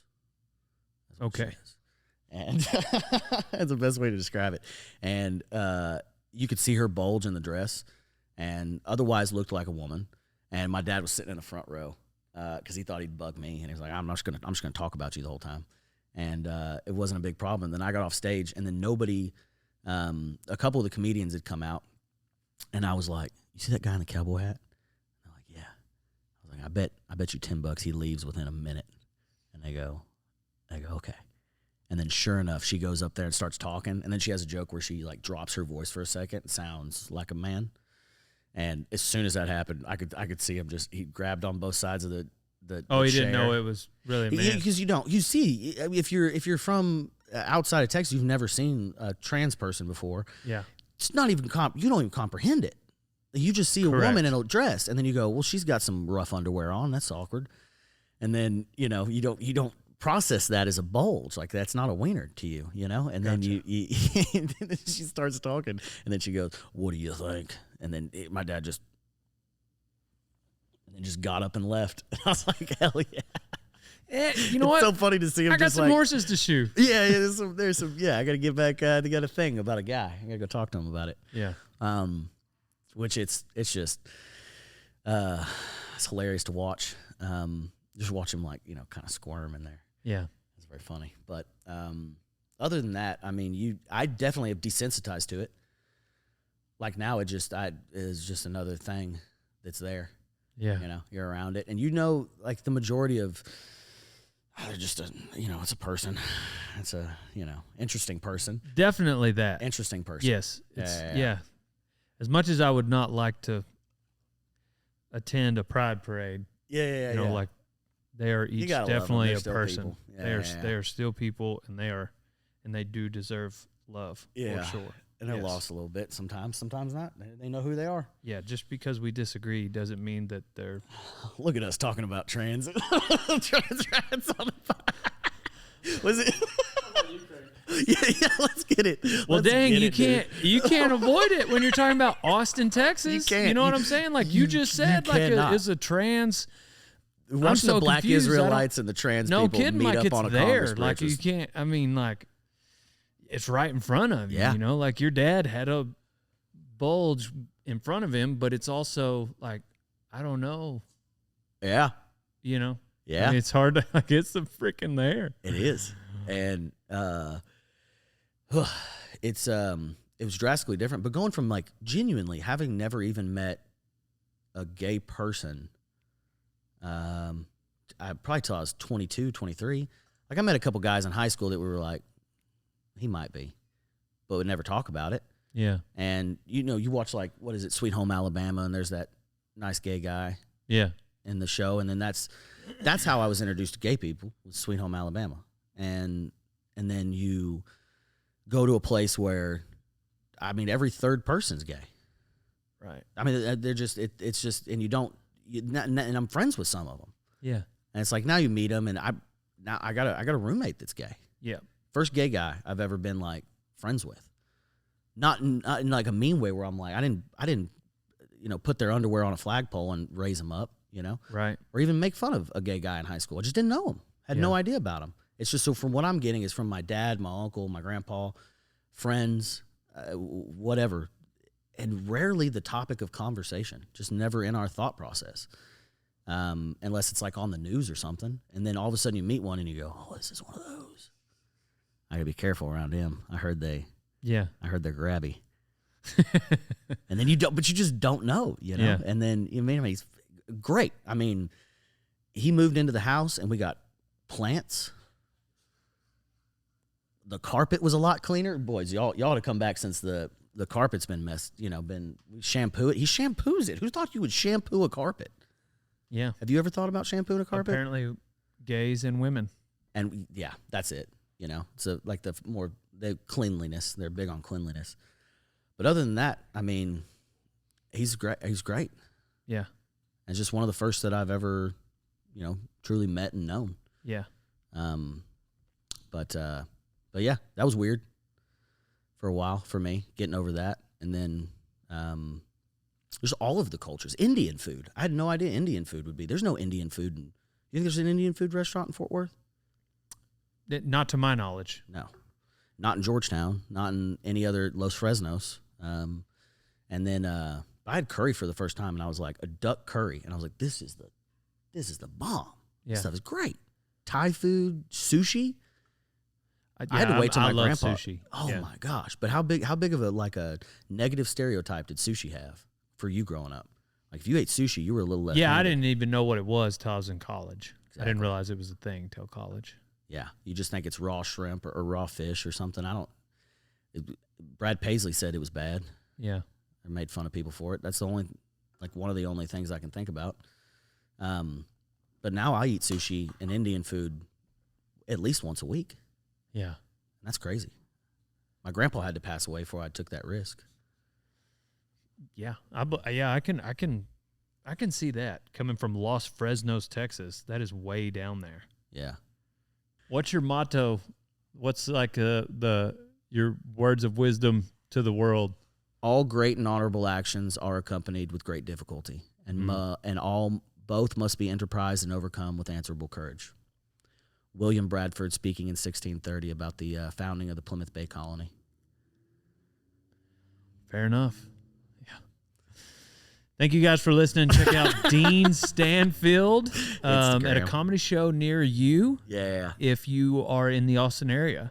Or you can check my dates on Instagram as well. I'll be Dallas, Fort Worth in September. The Valley, I'm coming back in August.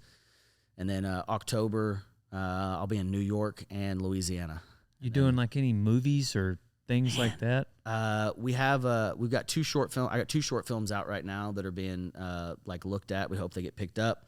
And mostly it's just stand up. Please, if you want to get into racing, look at Rally Race and Driving School. I can teach you how to be drive a race car. It's pretty damn cool. I was hoping to get you guys out. Yeah. Anytime y'all are in Austin, come do a class. Check it out. We'll go and then get go to sideways karaoke. on the dirt. Go karaoke. That sounds like a great time, doesn't it? That sounds like an afternoon for me. Yeah. Just do some rally car racing, then go to karaoke. Ideal situations. Yep. But yeah, man, stand up. I'd really love it if you guys came out to shows. It mean the world to me. Yeah. We'll heckle you. Love you. Bye. Can we plant some crowd work? Yeah. Let's see if we do it. Let's get. What would be don't put the Kevin ideal out there. occupation you would have me yell back? Oh. Hey, Mr. Long-haired guy, what do you do for a living? OBGYN. Yeah, that'd be great. I want to talk about what kind of muffs you've seen. What kind of muffs you're allowed to touch. Because, you get a guy and they go in there and it's like, wow, that's awkward. But you walk in there, I think you'd do, out of the saddle. I don't know about that one. I see you, saying some creepy stuff like that. What would be a... What's another occupation? That's good. That's good. That's good enough. Plumber. I think plumber. Plumber's a real fun one. Or helicopter pilot. I've wanted to talk to one of those guys at a comedy show one time. Ever. I haven't. What other occupations are weird? I'm just saying, anybody out here listening to this podcast, if they've listened for... looks like almost 3 hours, 2.5 hours. Has it been 2.5 hours? Well, then they are someone that might be at a show. Yeah. And what would you have them to say to set you up? That's what I'm just asking. Say the craziest shit you can think of, and let's figure it out. Okay. Tell me. Yeah. Wild scenarios. Tell me about the time. How can they get your attention? What's the best way to get you to respond to them? Okay. Just randomly, y'all go, what? Who, Dad? and then we'll go from there. Really just, shout out whatever you want to. I think at any comedy show, go out and do that and see what happens. Okay. That's really bad advice. Yeah. That's really bad advice. All right. Well, yeah. Do you have something else? I didn't. I'm trying to wrap it up here. Reason. I know, I'm you sorry. You could just respect the fact that, okay. Yeah. Got it, boss. Thank you all very much. On to the next one. Look out for Dean Stanfield. Pow, pow.